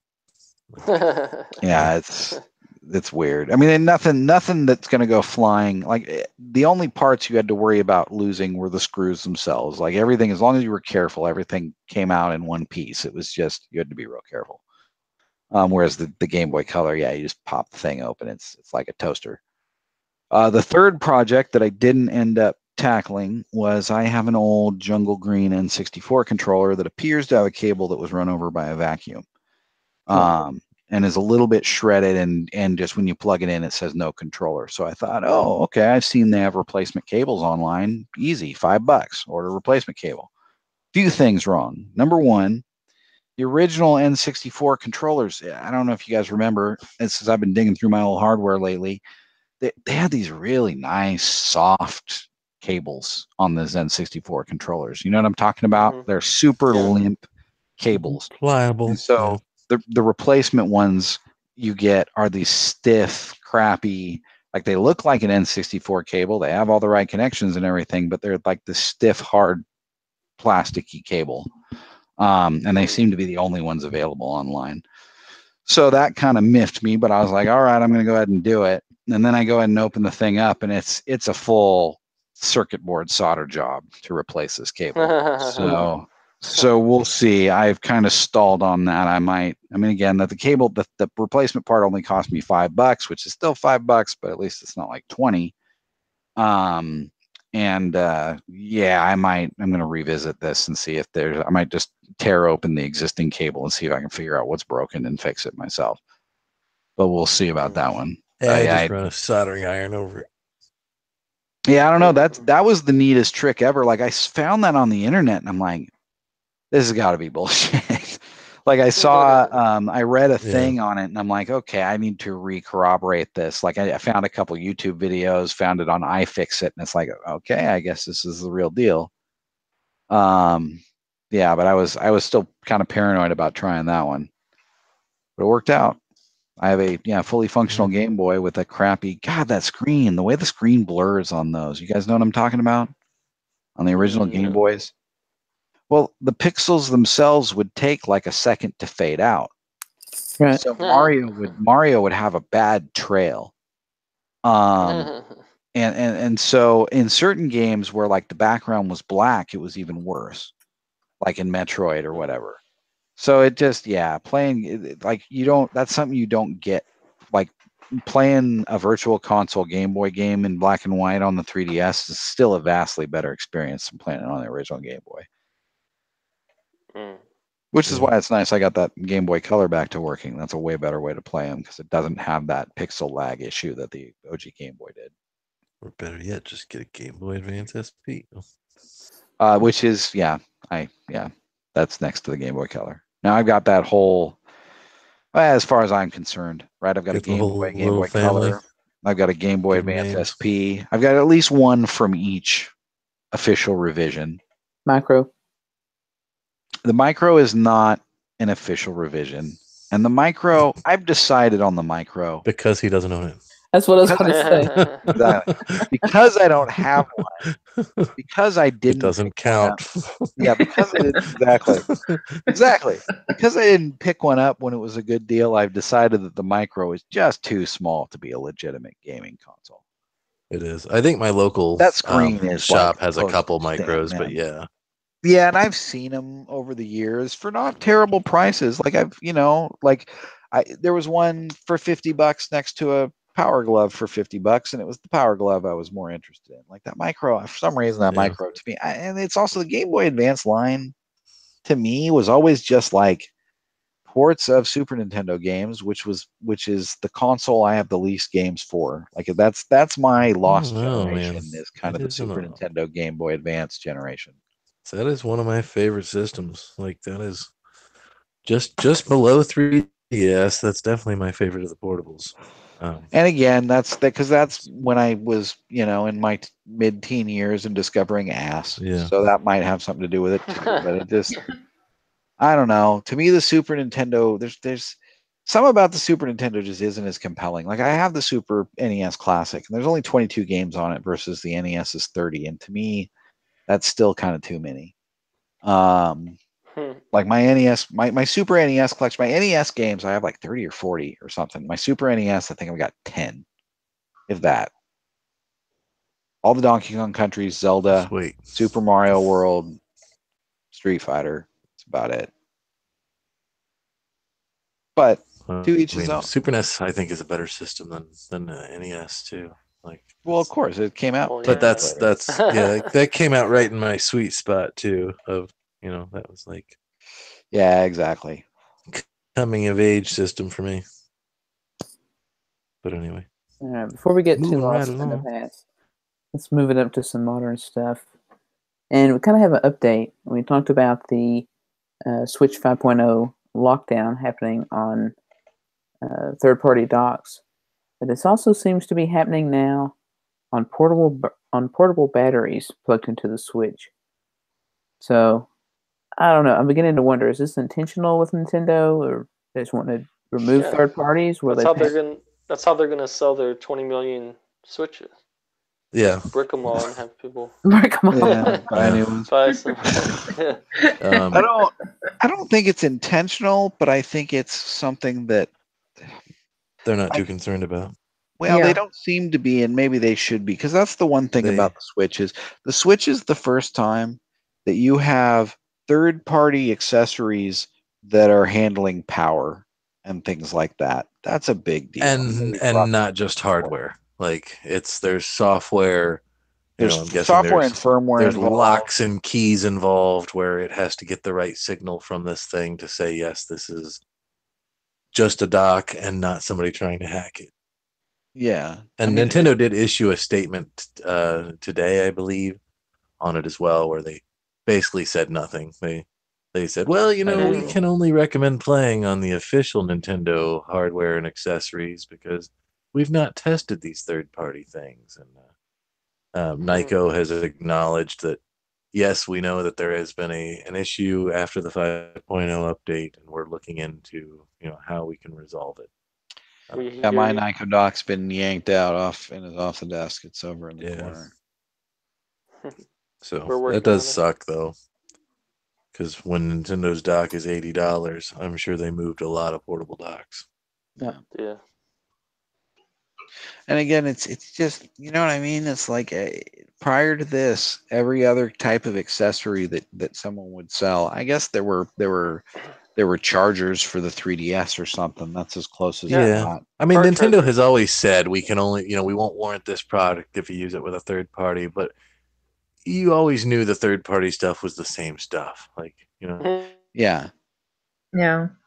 And again, it was always, in my case, I never bought anything that wasn't like a third party anyway, that wasn't like a controller or something, you know what I mean? Something external, something that isn't controlling the power of your console or controlling the USB ports of your console or whatever, Yeah. It's a really core basic thing. Something inconsequential almost. Well, you know what? I guess, though, it's something more like a Game Genie. Right? Where it's being used, like Nintendo didn't like the Game Genie originally. right? Didn't they push back against that? Didn't they try to sue them? They did sue them, yeah. Yeah. And they lost. Yeah. So right, Nintendo didn't like the Game Genie. It's the same kind of thing, I think. The Game Genie was modifying their hardware in questionable ways, at least the way they put it. And interestingly enough, the NES 2 and the Super NES 2, not intentionally, I'm sure, but somehow they redesigned those in a way that the Game Genies wouldn't fit into those. I'm sure intentionally. So very, very late in the game, Game Genie released an adapter to allow the Game Genie, which is probably a super rare item. Because you were talking like 1992 after the Super NES had already come out for. Yeah, I need an NES. N64 Game Genie so I can get all my unlocks back. I think they were Game Shark by that point. Oh, that's right, Game Shark. Yeah, there's even a ridiculous Game Genie for Game Boy, for the regular Game Boy, which I remember looked like another Game Boy. Yeah. As was so much, but yeah, it's sad. I'm more like, we're pretty enlightened, obviously, as Nintendo stuff goes. I feel bad for, like the parents who bought these extra docks so their kids can take it up in to their room instead of using the living room TV or something like that. And then now the kids got a bricked system. Or I think about people traveling, like we're going to be talking about GDC, and I know there's a lot of gamers traveling there. If you didn't hear about this, you could brick your system on the plane. Yeah, or once you get to your hotel room. Yep. So, yeah, that really sucks. All right. But, we can trust nothing will be done. It can't be too widespread. We'd be hearing more about it if it were. Yeah. And I'm certain I put mine on the dock, after the 5.0 update, before I heard about it. I don't know that I played anything on it. But you haven't, as I say, you haven't turned on your Switch in 2 weeks. So no, I haven't played anything that's tracked in 2 weeks. That's how that goes. I'm still on Bowser. I got on my retro track, man. I've been, like I said, I dusted off old consoles, cleaning them up, digging through old stuff, making sure old cartridges work, figuring out what I'm going to sell. I look forward to tales of your triumph over Bowser next week. Right. This has been going on for like a month now. You've been saying that. I know, it's like you and Max with a red controller. Which is a beautiful controller, by the way, man. We gotta have a cliffhanger so that they can tune in next week. If you support our campaign to make Z finish Mario Odyssey, just hit us up on Twitter. All of this or here on YouTube. We'll pass. Keep in mind, this guy's got Mario slippers. Yeah, okay, fair enough. and had to have a red Joy-Con. I would like to point out, but only one. I didn't buy the set. I didn't buy and you have the amiibo, the wedding amiibo. Yeah. Buy that because I give You're the biggest fan. I don't know why. Yeah, I kiss my ass. I will say this. You would because remember I got to the boss on Wario World and just kind of sat on it. And then I went back years later, Wario Land. I'm sorry, on Virtual Boy, and I went back, and then the battery was dead, so I can't. But I could never finish it. And I'm not just renewed the patent on that, so maybe you'll get your chance. I would love to see Virtual Boy Wario World on the 3DS, dude. That would be such a great going away present for the 3DS, since it's got to be going away soon. Yeah, what Mo was mentioning. Nintendo recently renewed 9 different patents, and one of them, the only one that wasn't really straightforward on a game that's coming out, was Wario Land. So, might be coming. Hope so. And it could just be a random Nintendo's renewing the patent. There's probably like a Wario Land something Easter egg in that new Wario 100 or whatever whatever that game is they're putting out for 3. Oh, that would be so sad. That's all it was. All right, so moving on. Talking about patents, we got a really interesting patent, and I think this has sparked a lot more fan theories than actual truth, and that is a Nintendo NFC Card Patent.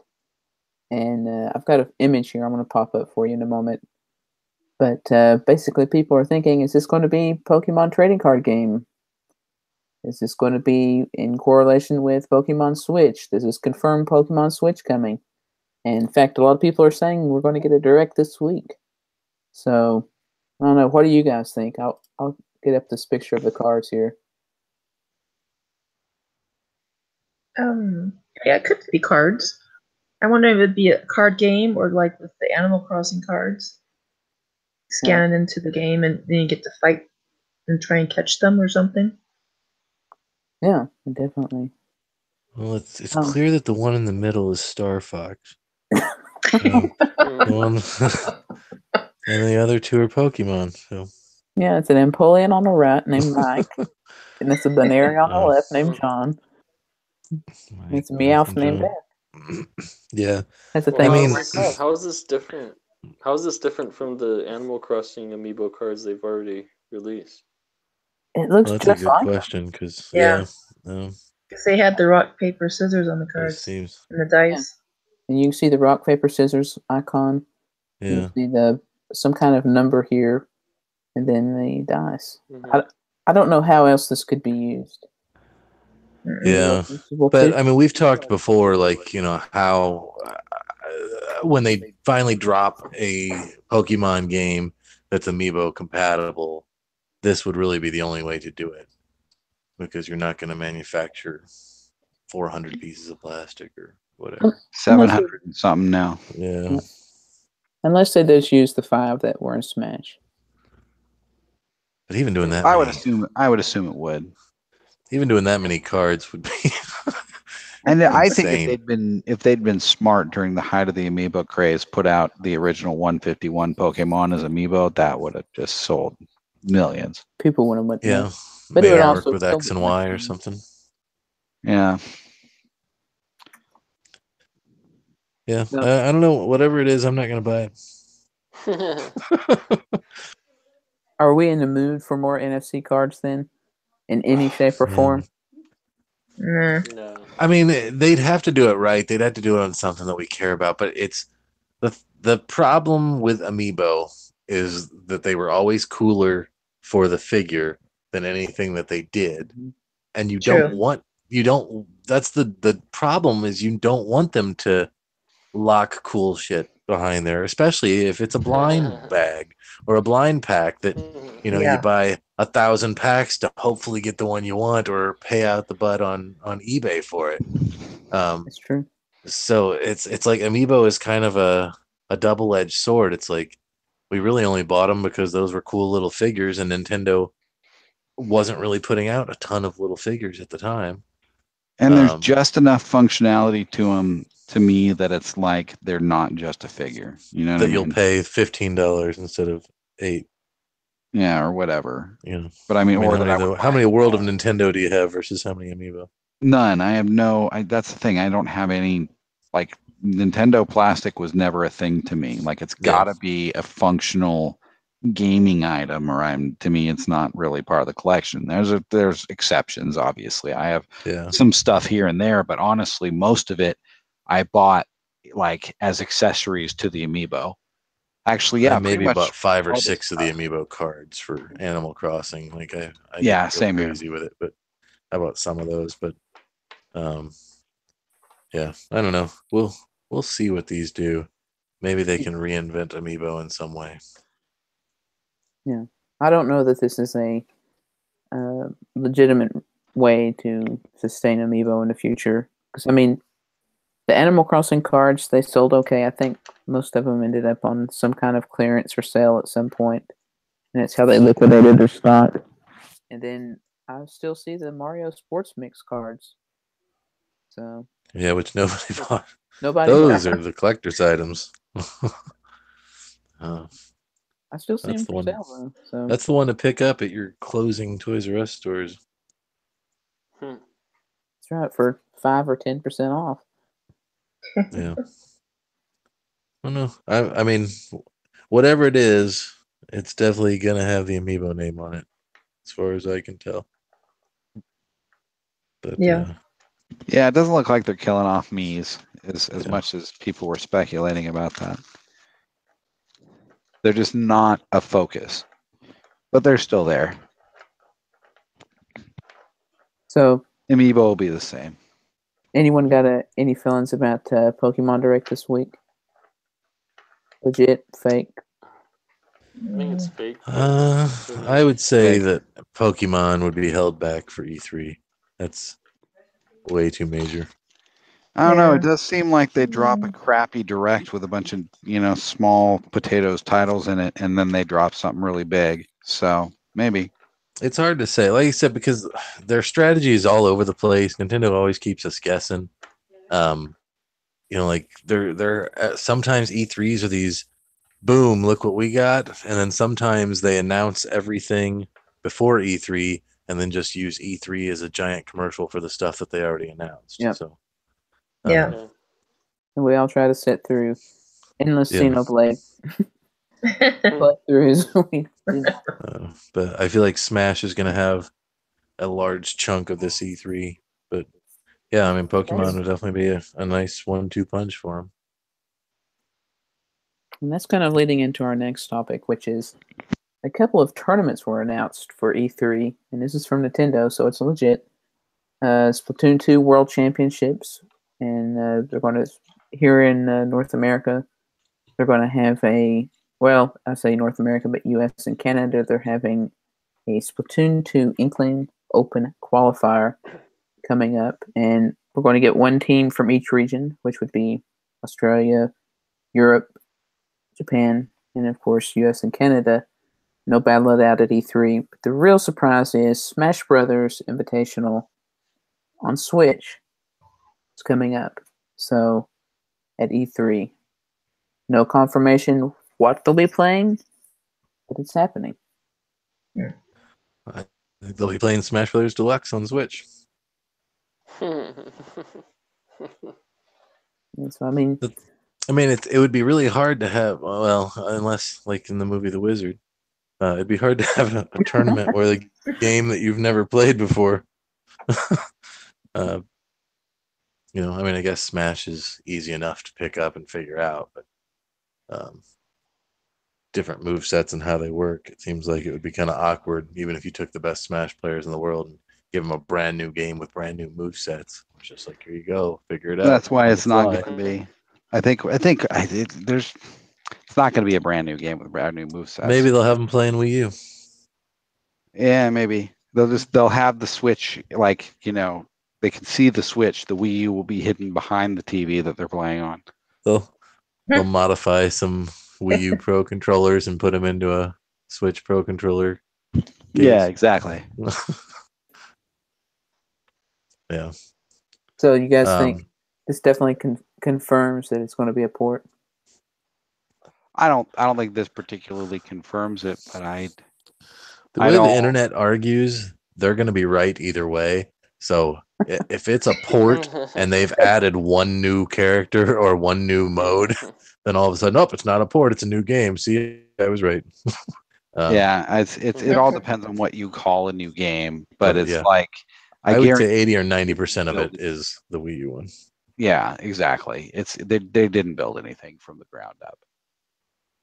And they couldn't if they're trying to push it. You know what I mean? You have to be very careful with a fighting game or with anything that's a legitimate competitive game. If you make a major balance change or a major moveset change or whatever, the entire community, you know what I mean?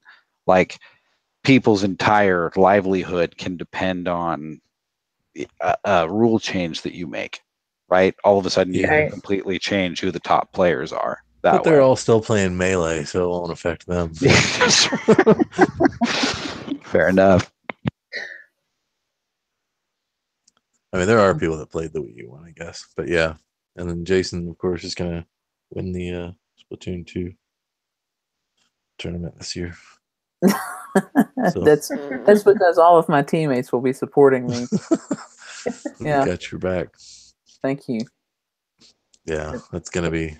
It's like funny because remember when they did that initial Switch commercial and they showed the esports stadium and they were drawing up lines in Splatoon, okay, you're gonna go this direction, you're gonna go this direction, and then they break and they come into the stadium that's all packed. Nintendo, I think, has realized for Splatoon to do that, they're going to have to organize it themselves. Yeah, it's not happened. If you follow any of the professional Splatooners and you see the tournaments that are going on, they're held in sort of almost back room Gymnasium. They're not held in a gymnasium. They're not even the fat house. They're held in the same places that you would go to vote. Yes. Yes, that's a great way of connecting it. Yeah. Unused Schools, office churches. space. Yeah. But oh well, it's a slow road to get there. But we'll get there. We'll get there together. So there's one other little bit about Smash that I thought was interesting, and since this has come out and it sort of stirred up, Smash rumors and everything. Goku confirmed. Right. Funimation has actually said they fully support Goku making an appearance in Smash, and they have tweeted at Nintendo, saying, when do we get Goku in Smash? And I thought it was surprising. Microsoft also said, let's put Banjo and Kazooie in there. So, we worked with rare IPs before, so let's do it. Yeah, I think companies are realizing that Smash Brothers is a thing, and it probably does. It's definitely not going to hurt your brand to have your title character or your big character in Smash. It was always kind of like a special thing before with like Snake and whatnot, but I think they really started making it a thing with this last one with Mega Man and Pac-Man. It's like now that kind of opened up a floodgate. Like, oh, I guess they'll take anybody, of a certain stock. Shrek. Yeah, Shrek could be good. Maybe the troll face meme.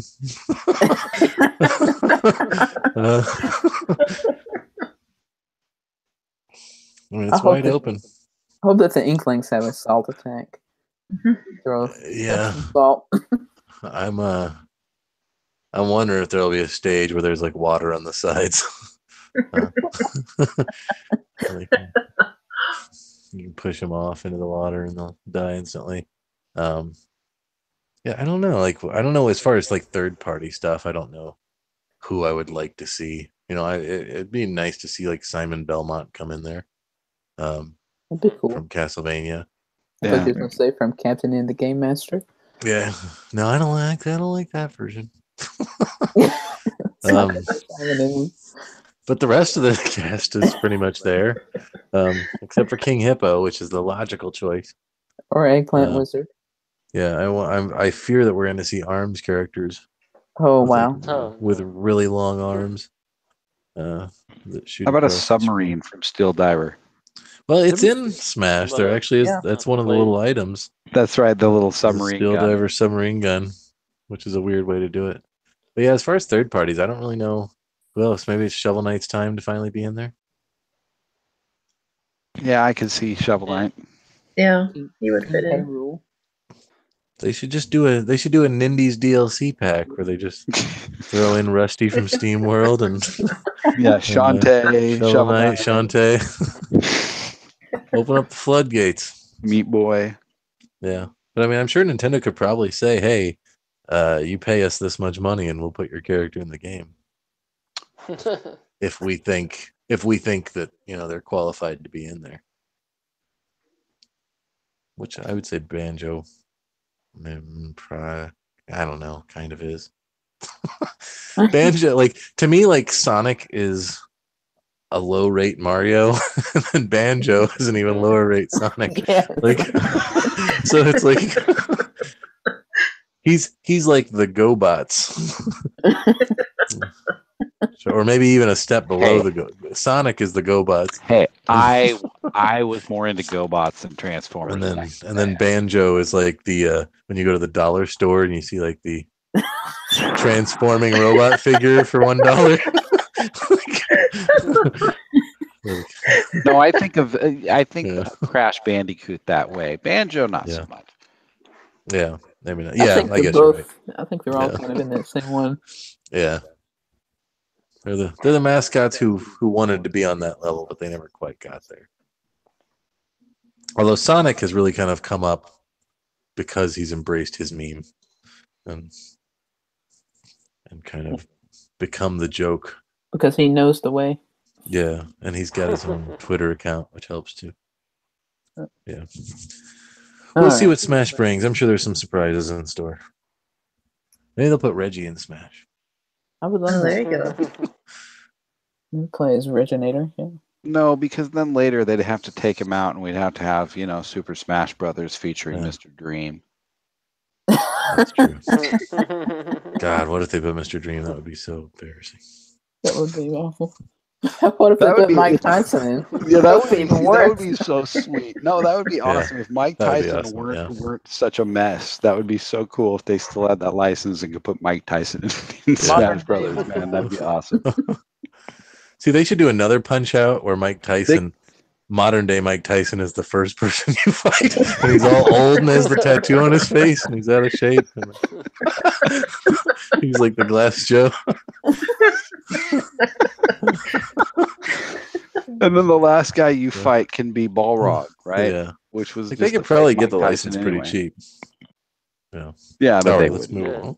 Yeah. So we're talking about characters coming to Smash, possibly, and new IPs coming over to a Switch. But Square Enix has recently said in an interview that maybe we're going to bring out some games from 2017 this year to Switch, one or two or more, but there's no new plans for Switch games. I think that's just yet another company saying, We'll dip our toe in. I think the big rush before Christmas didn't, like you're saying, Mo. How well did Doom sell? How well did Skyrim sell? Did these things not sell very well? Because it really doesn't seem like any of these third party. You know what I mean? Like not at full I would price. have thought. Yeah, no, definitely not at full price. But right, it's like the floodgates should be open and they're not. And we're in this Wii U period where there's nothing new coming out.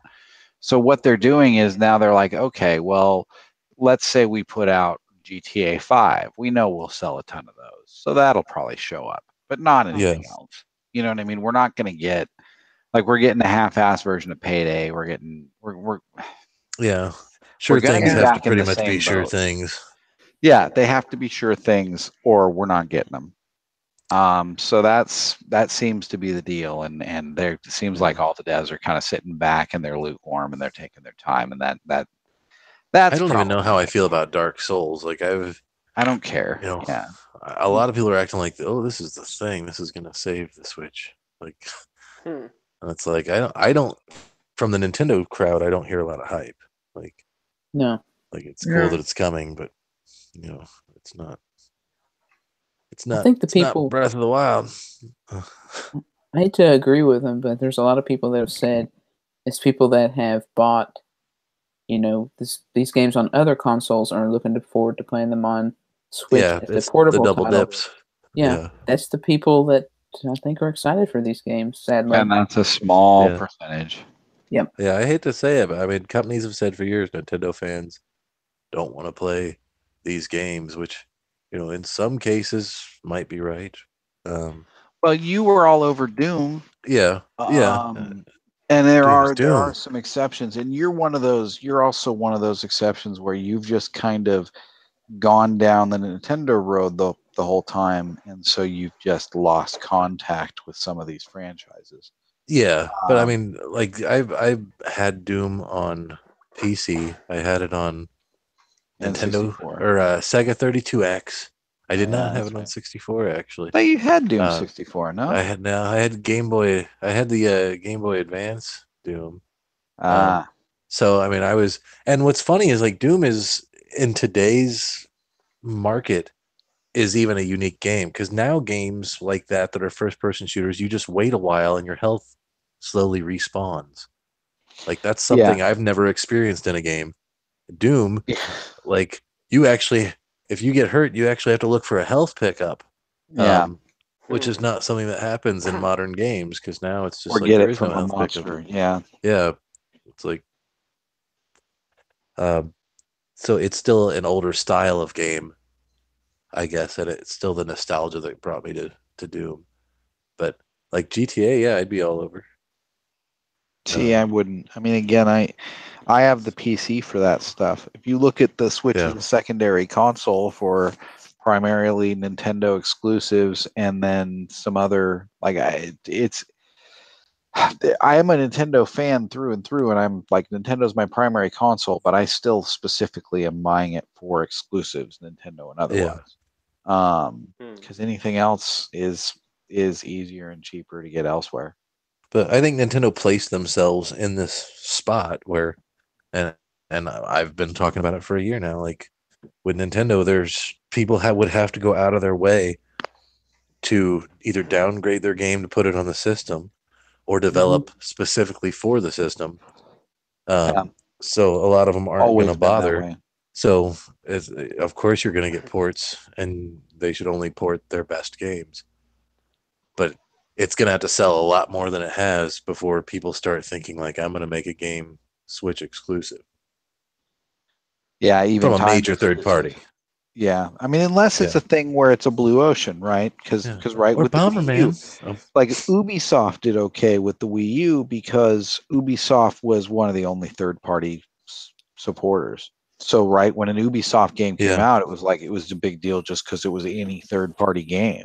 So I'm sure all of Ubi titles on Wii U sold well just because they were the only game. They did okay, and they brought some Assassin's Creed. Like that was one I was happy to see coming over to Wii U. Yeah, I actually played that. Hey, it's a game I heard of, And you know what? It's the only game that I was aware of that I owned that had 3D capability on the Wii U. That I could actually play on the 3D. It supported the 3D TV. I could play it, and it looked all right. I didn't play a ton of it. I'm surprised they haven't brought the old Assassin's Creeds back over to the Switch, to be honest. Yeah, surprising.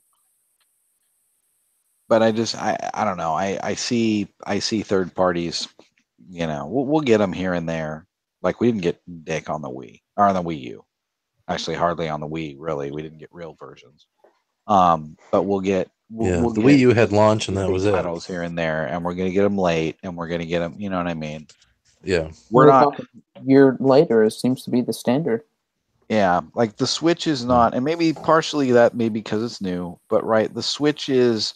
I think the devs look at the Switch as like there's the hardcore crowd that has the big boy consoles or a PC, and then there's this secondary crowd that has Nintendo Switches, and we can, you know what I mean? Yeah, we're gonna get some money from them when we can, but we're not gonna specifically cater to them. We basically get the third party selects is what we get, but at full price. That's the only problem I have with it is the price. Yeah. If these were coming over at, I mean, they don't have to come over at $20 like on other consoles, but just 40 or 50 when they're a year old. Yeah, I think the companies would be doing better. I think they'd be selling. I think they'd be making more money overall. Yeah, and they'd get more buzz because they'd sell more copies anyway. At this point, if there's enough of those titles out that you want to buy, you could save money in the long run by buying a PlayStation 4 and just buying all these titles for $20. If there's enough of them. But I think the people that are wanting to play these games that would be that interested do have a PlayStation 4 or an Xbox. So a lot of them are double dips. Yeah. Yeah, but again, I didn't even think about that. Most point is totally valid. Like if you do the math, how many games would you have to buy on Switch before it would just make more sense to go buy a PS4 or a Xbox and buy $250 worth? Yeah. I mean, and with an average gamer spending $600 a year? Yeah, I mean, right, if I were going to go, like, if I were on board to buy Skyrim, Doom, and all this stuff that came out back in November, yeah, it probably at this point would probably be a wash for me to just go buy a different console, get all those games for $15 or $20 a pop versus paying full price for all of them here on Switch. That's the other thing I've thought about is we haven't seen it yet. Like, is there going to be a point where Switch games are $10 on Amazon, or is that just never going to happen because of the memory cards and limited production? Like, I'm wondering. I don't think it'll ever happen. Yeah, I'm wondering. Like, I don't think they're going to be like disc games. Even on even the 3DS, right? They would show up. There's a lot of 3DS games that I got for like $8 or something. I have a feeling Switch games, there will be some like that, but not very many. I think most of them. I think they're going to be more limited runs, and I think they're going to be. I think the prices are going to start going up on eBay sooner than they used to. All right. We need to head on towards GDC Central, and before we do that, we do have one more stop, and that is Atari has apparently showed a non-working prototype at GDC this year. This is something that Z brought up, so what all did we see, Z? That's embarrassing. Like this thing could really be the way they talk about it makes it sound like it's really like it really could be this ultimate retro console. Like the fact that they're putting out Tempest 4000 is kind of neat. I have fond memories of Tempest 2000 on the Jaguar. It was a good game. There were, you know what I mean? There were good games on the Jaguar. Or Atari had a legitimate attempt with the Lynx and the Jaguar that generation. And it was good hardware, and they had good support. They had a lot of games. They just couldn't crack it. They were out on the market too long. People had bad taste in their mouths from the 2600, which was terrible. And they just couldn't crack the market. But it's good hardware, and it's there were legitimate good games. There's some crap too. I see it as a huge red flag. Anytime somebody brings in like a non-working prototype, which basically means we 3D printed a box. Yeah, it's like, why are you even here? Yeah, you shouldn't even bring anything if you don't have anything to show. I agree, and it worries the hell out of me. Just because, again, it's right. There's a lot of Atari history, legitimate Atari history to draw on, and even relatively recent history with the Jaguar, or at least more recent history. And they really could do up something if they really pulled all that together in the right way and got the right licenses and did things right. But it really just everything we hear about it just sounds like weird management decisions and stupid ideas like the cryptocurrency bullshit. And it's like, what if Reggie had said, "I have nothing to announce here today, but check out these sketches." Yeah, Well, basically. They kind of did that with Metroid, right? Prime 4. I guess.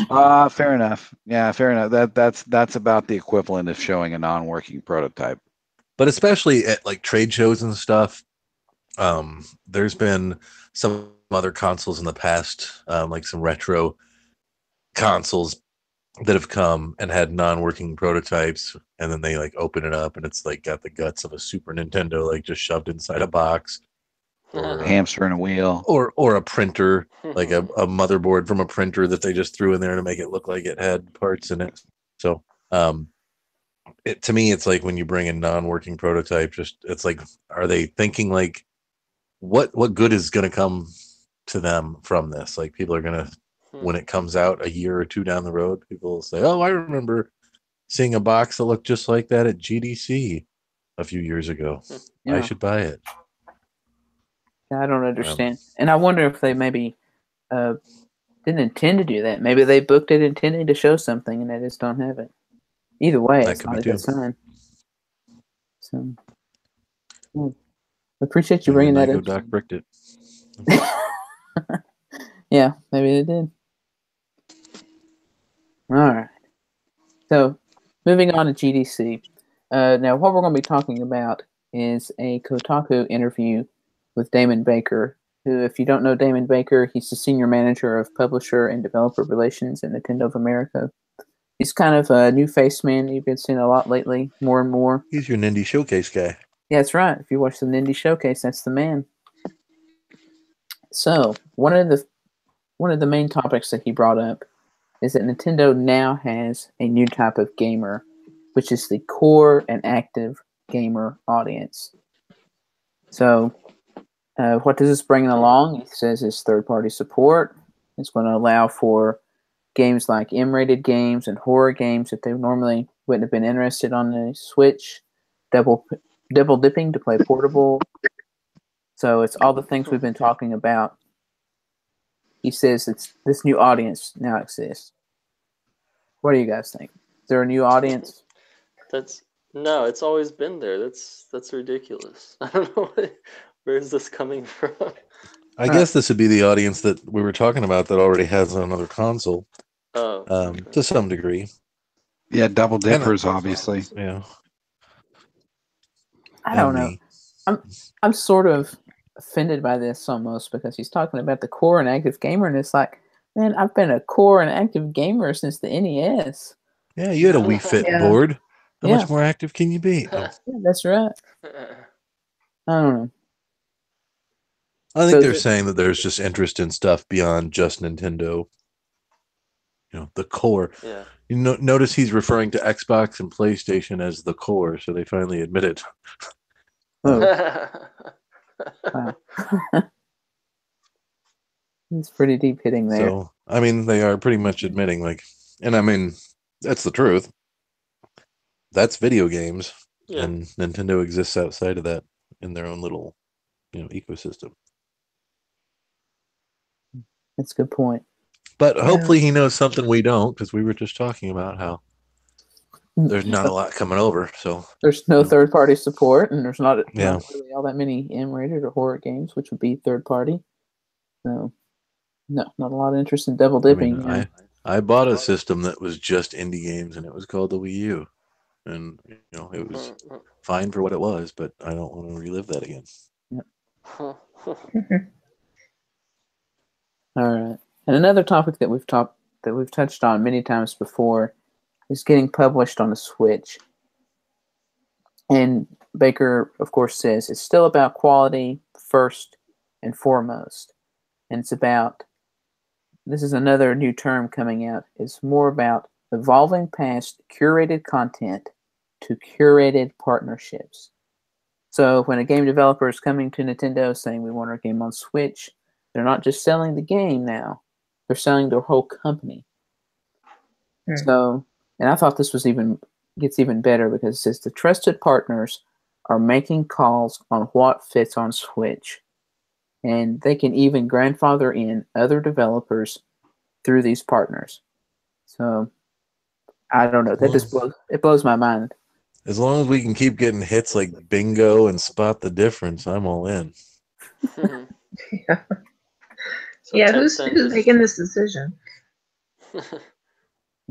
It's just Nintendo's always been so much about control and everything about what's coming onto their systems, and then here they're saying, now we're going to let our partners decide. I don't know. Yeah, it kind of sounds like they're saying we'll find somebody that we trust to make games, and which they've always done to a bit. Like with SteamWorld, Image and Form, they've always trusted. I can't remember what the name of the company is now. Renegade Kid split into two different companies. With Jules Walsham, but he put out a bunch of games, Xeno Drifter, Mutant Muds. So they've always had good relationships with certain people. I'm sure whatever Yacht Club eventually gets around to doing, if they ever finish making DLC for Shovel Knight, will be on there. So Tencent is one of their trusted partners too? If they're putting games out on Switch, then I guess he's saying they are. Oh, that's terrible. But if he's got these trusted partners and they're so trusted that they can be allowed to make decisions, like you said, how are we getting games like Bingo? And this is a topic that we didn't talk about a while back, but there was a game called Super Rolla that came out, and I believe Nintendo Life, which gives very generous reviews. It's on sale right now, by the way, in the eShop this week. Ooh, good reason not to buy it. For $4. Overpriced still. Sorry. Yeah, it's like I don't know. It's like a llama that's looking for cheeseburgers or something. Graphically, it looks like a 1992 PC game. Can we make that the title of this podcast? Llama's looking for cheeseburgers. I think it works. Hey, baby, I'm just a llama looking for a cheeseburger. Yeah. I mean, we've talked a lot about quality, and in all honesty, we haven't played a lot of these games, but that's true. Sometimes we do judge a book by its cover or by its screenshots. And by the reviews it's received. And by the reviews that other people have posted about. Like Yeah. When I first saw that Super Limer, I posted it to everybody. Like, look at this. This game looks kind of crazy. And I was like, it looks goofy, but I kind of thought it might have been interesting. And then I saw like the reviews of just how bad it was. I was like, all right, well, can't win them all, I guess. I mean, it's hard to say. Like, a game like Celeste to me doesn't look fantastic. I personally don't like the art style, but there's enough people that have played the game that are like, yeah, this is a quality game. So you can never really judge by art style alone.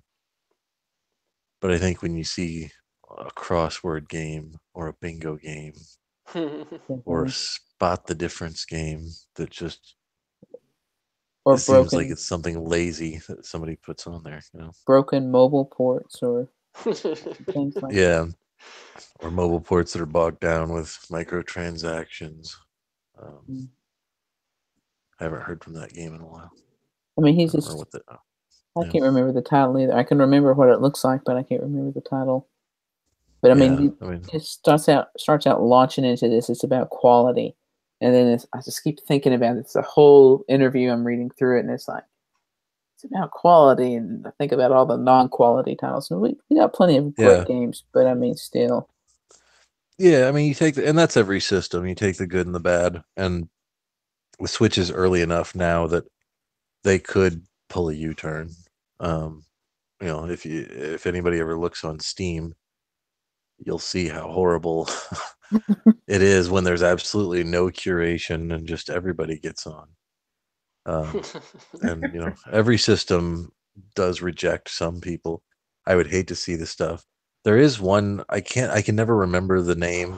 They don't have a really easy to remember title of the publisher, but it's like RCMXII, whatever, that made a ton of games on Wii U. And I guarantee you there's some of them that are on Wii U right now that are on sale because they're always like $1. But they literally look like some college kid just making games in his bedroom and throwing them on the eShop. They were always like $1 or $2.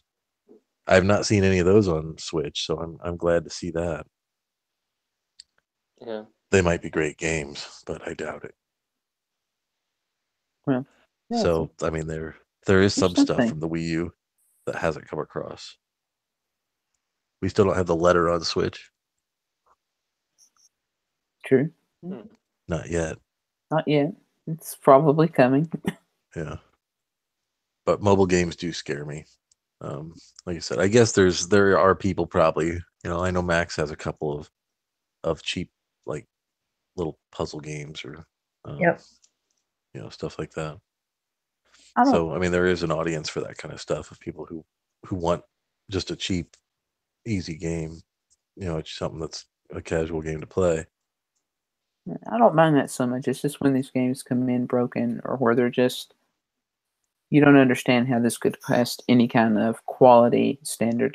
That's like the bingo game looks bad, and maybe it's priced. It's priced to move. So, but there are a lot of games too that I don't know how good or bad they are. But there's a lot of $20 games on Switch that, like, I've never heard anybody play. I don't know anybody that plays them. Yeah. They don't look great, but they don't look horrible. They're just more like middle of the road. Yeah, $20 games but there's a lot of them. I mean, if you just search by price, I think that's probably the most popular price point. And to me, $20 is a lot to throw in on a game that's untested. I agree. To me, yeah, I do too. So, like I said, I guess there's a place for all ranges, but I feel like there should be better stuff. They are getting some stuff. I'm kind of surprised Owlboy doesn't. I mean, that was a big title, and Nintendo hasn't really pushed behind that as much. Yeah. Like I said last week, they kind of pick their ponies and decide who's their favorite that they're going to go with and get behind, like they did with Shovel Knight and Celeste. But that's a good example of one that's kind of. I remember when it was still being developed and being released, and I watched one of the developers play it and stuff. Yeah. But, and a lot of people say it's great. It's on my wish list. But being a Nintendo fan, I'm waiting for that sale. That's true. Just like Axiom Verge. but if eventually I'll get around to it. Yeah, same here probably on some of those. All right. So moving on, he did mention updating the eShop, and as mentioned in the title, he says the eShop was never intended to be a transactional, or rather to not be a merchandising destination, but rather a transactional destination. And they expected people to use the news section to see sales and other advertisements, and then just go to the eShop and buy games.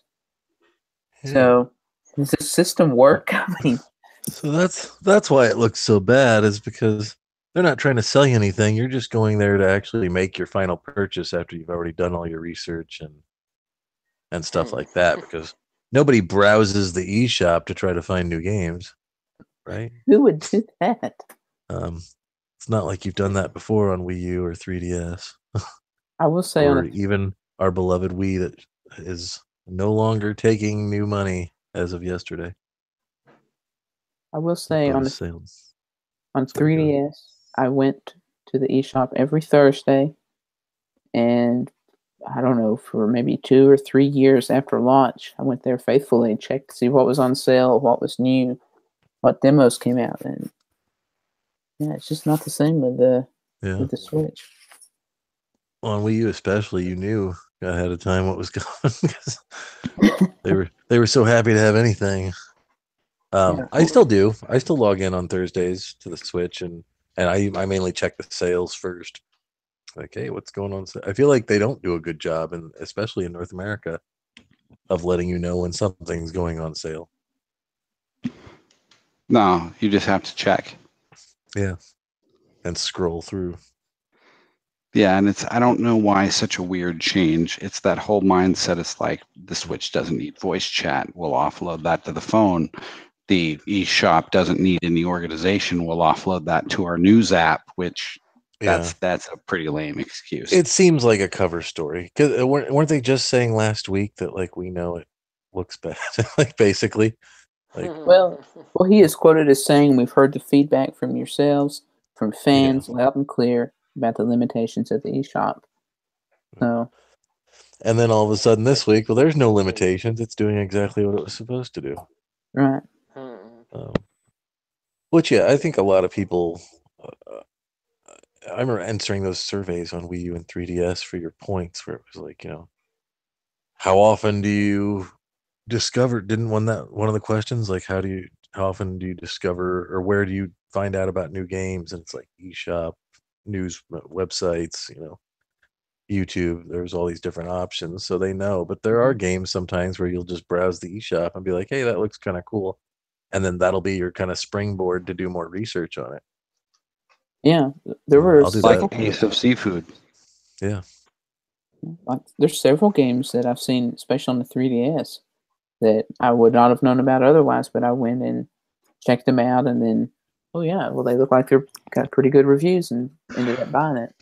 But the 3DS already, right? The 3DS, it seems like the quality bar is higher over there on the eShop. There's some crap, don't get me wrong, but like a pretty small percentage of it. Like, you know what I mean? Like when you see something that looks crappy, the sales section has a lot of crappy stuff in it. But I mean, you know what I mean? Just browsing in general, like most of that stuff is quality stuff. Whereas most of the stuff on the Switch, I don't even know what the hell that is.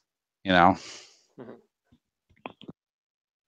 and the Wii U had a lot of that stuff too. But yeah, the price kind of is a gauge right now on quality, except for SteamWorld, which is $5 right now. What a steal! That's right. But for the most part, if you're paying $5 for a game, you can go in with some pretty low expectations, I would say. But Nintendo is promising via this interview that they are going to increase discoverability and visibility in the eShop. So we'll see. I hope so. Like I said, right now it's becoming like Wii U and 3DS, where there's games that seem like they're always on sale, or every other week. That like The Bridge is one of those games. Not saying good or bad, but it's one of those ones that I see that's always on sale. It's true. So you're starting, and I think companies are getting hip to that and saying, hey, if we want visibility, We'll put it on. We'll put it on sale. If, looking in the bestsellers right now, Human Fall Flat, I think, is number 2.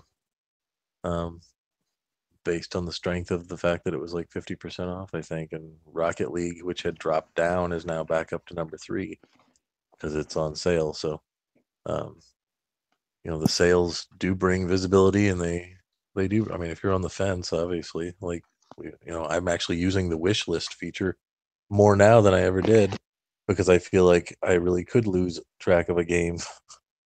That's a good point. On the Switch, so I set stuff on my wish list, and I say, all right, let's see if that comes up on sale.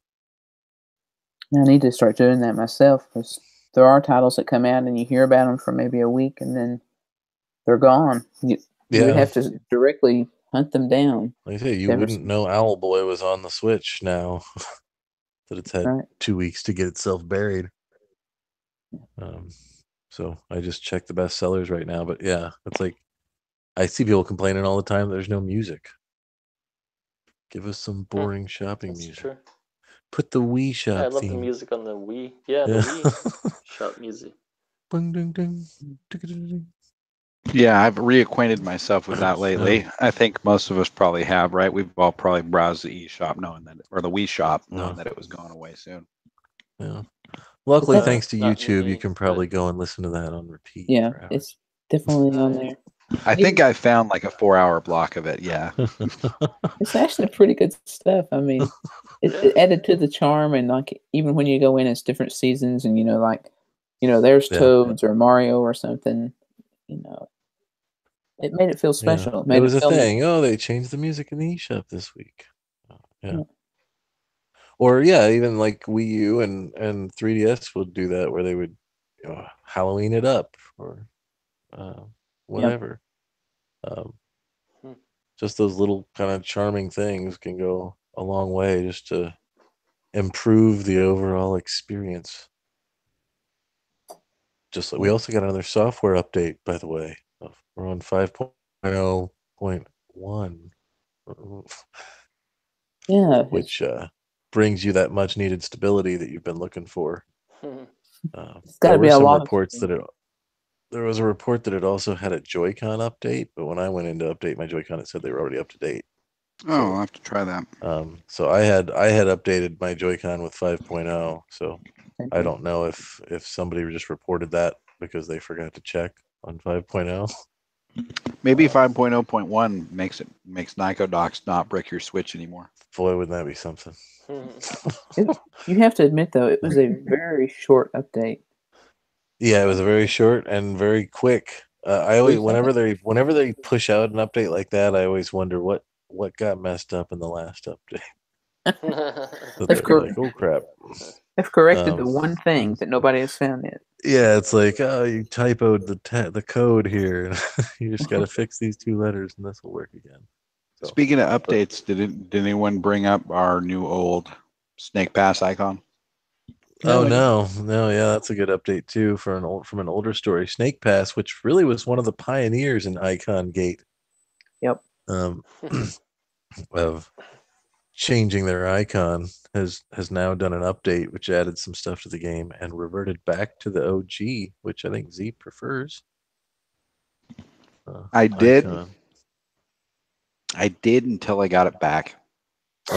Now I can't. If they only maybe in a future UI they can give you like just like how you've got little avatars, how they just added the Kirby's and stuff. Maybe they could have a little icon gallery that you could hit select. When you hit select and it's got the update. And add. No, it would have to auto rotate. It would have to. You know what I mean? It would have to cycle through that. I know when I bought SteamWorld Dig 2, changed it. It wouldn't bother me. This week. It still had that horrible D2 icon on it. And I had to go searching. I was like, I know they changed this update, or they updated this icon a while back, and it had the Mighty Ducks 2 icon, as I call it. That's what it was. That's what I was trying to think what that was. And then I found out that through just looking on web forums that if you delete the software and then re-download it, it'll update to the new icon. So that's what I did. And that it's much prettier looking. And I guess I'll throw this in as well. I think I talked last week about Sonic Mania getting an update, which definitely was widely reported to be free. But now Sega, which I don't know if Sega ever officially was the one who said it was free or if it was speculated, but Sega has officially said now it will not be free to existing owners. They've not named a price yet, but they've said it will be available for a charge to existing owners, and it'll come, included when you buy the physical version. So, are you expecting it to end up being the same price as the physical version? Will there be a discount for pre-existing owners? What do you think? I don't know. Whatever it is, I mean, it's just a couple new characters and another mode, but I can't imagine it being more than $1 or $2 at most. I still won't buy it even for $1 or $2. I feel like it should be free. I feel like whatever the most current version of the game is, should be the this. Yeah, like this isn't really a DLC to me. But I don't know. It's when Rocket League released physically on Switch, it had a couple of the DLC packs included with the physical version. And that didn't upset me, I guess. But for some reason, the Sonic one, especially because it's such a minor thing,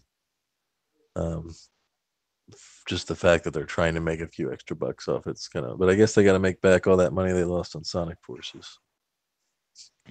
Is that the only way to get a 4-player mode in Sonic Mania though? I think so. I think that's one of the things is there's some sort of competitive 4-player mode, I believe. But that might be the selling point if it's a legitimate good couch co-op. But there's enough of that already. Probably. Well, the 2-player mode. I mean, the 2-player mode is a line on top of another line, and to do the split screen basically, and you just race each other through levels. So I don't know if they're just adding 2 more lines for people to run on to get through. But anytime you're playing 4-player on a game like a side-scrolling game like that, it's not going to look the greatest.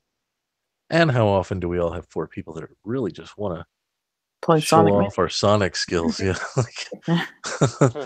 at the same time against one another. So whatever, it's not great DLC. Hopefully it'll be cheap. Hopefully they'll turn around and say we've heard you and Nintendo's going to buy it all for you. Yeah, but this affects it's on every system. PlayStation's got it, Xbox has got it. So, and Sonic Mania was one of the big early hits on Switch, so there was a lot of people that bought that game. And is it just me and Z that have that? I'm still waiting on the sale. Yeah. $20 wasn't enough. Oh, that'll be cheaper for me. Yeah. When it goes on sale, then you'll be able to get the DLC and it'll be like free. Yeah, that's right. Hopefully. Anyway, sorry. I just wanted to get that in there. It's like a correction to a previous story. Yeah, we try to follow up on anything that changes. Like the Snake Pass icon. Yeah, I know that's. I'll have to rewrite the podcast title now. Use Snake Pass icon. I still like llamas and cheeseburgers, but whatever. Llamas and cheeseburgers. All right.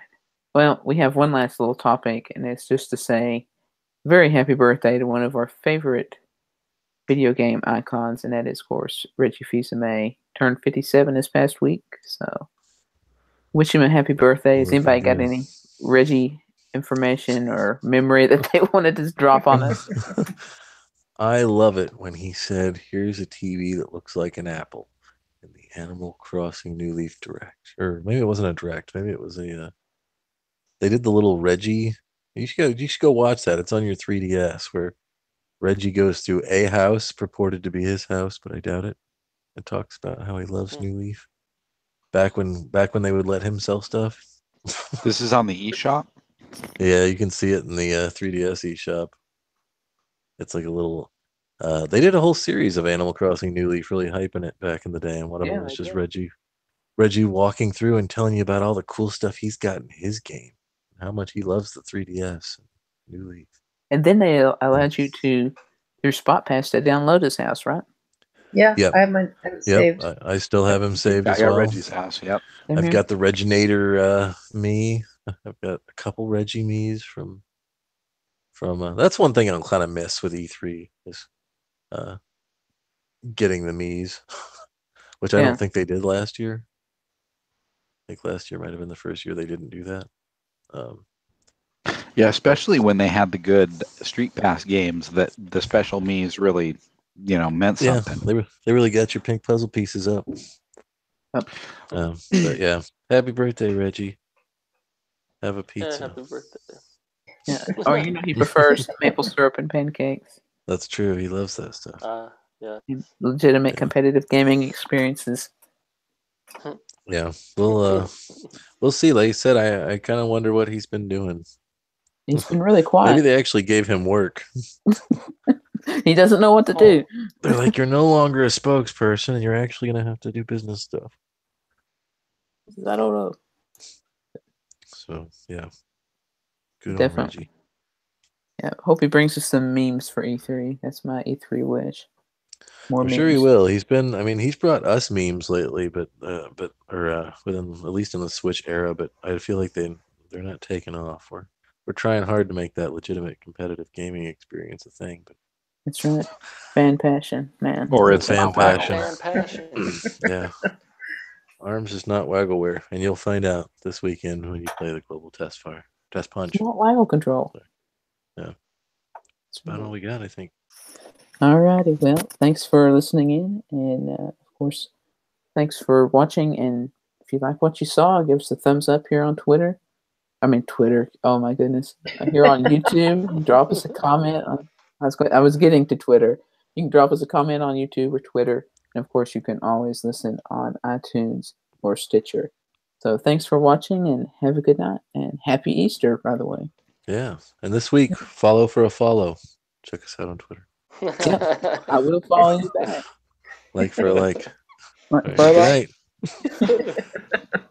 Party on, folks. Night. Happy Easter. Night.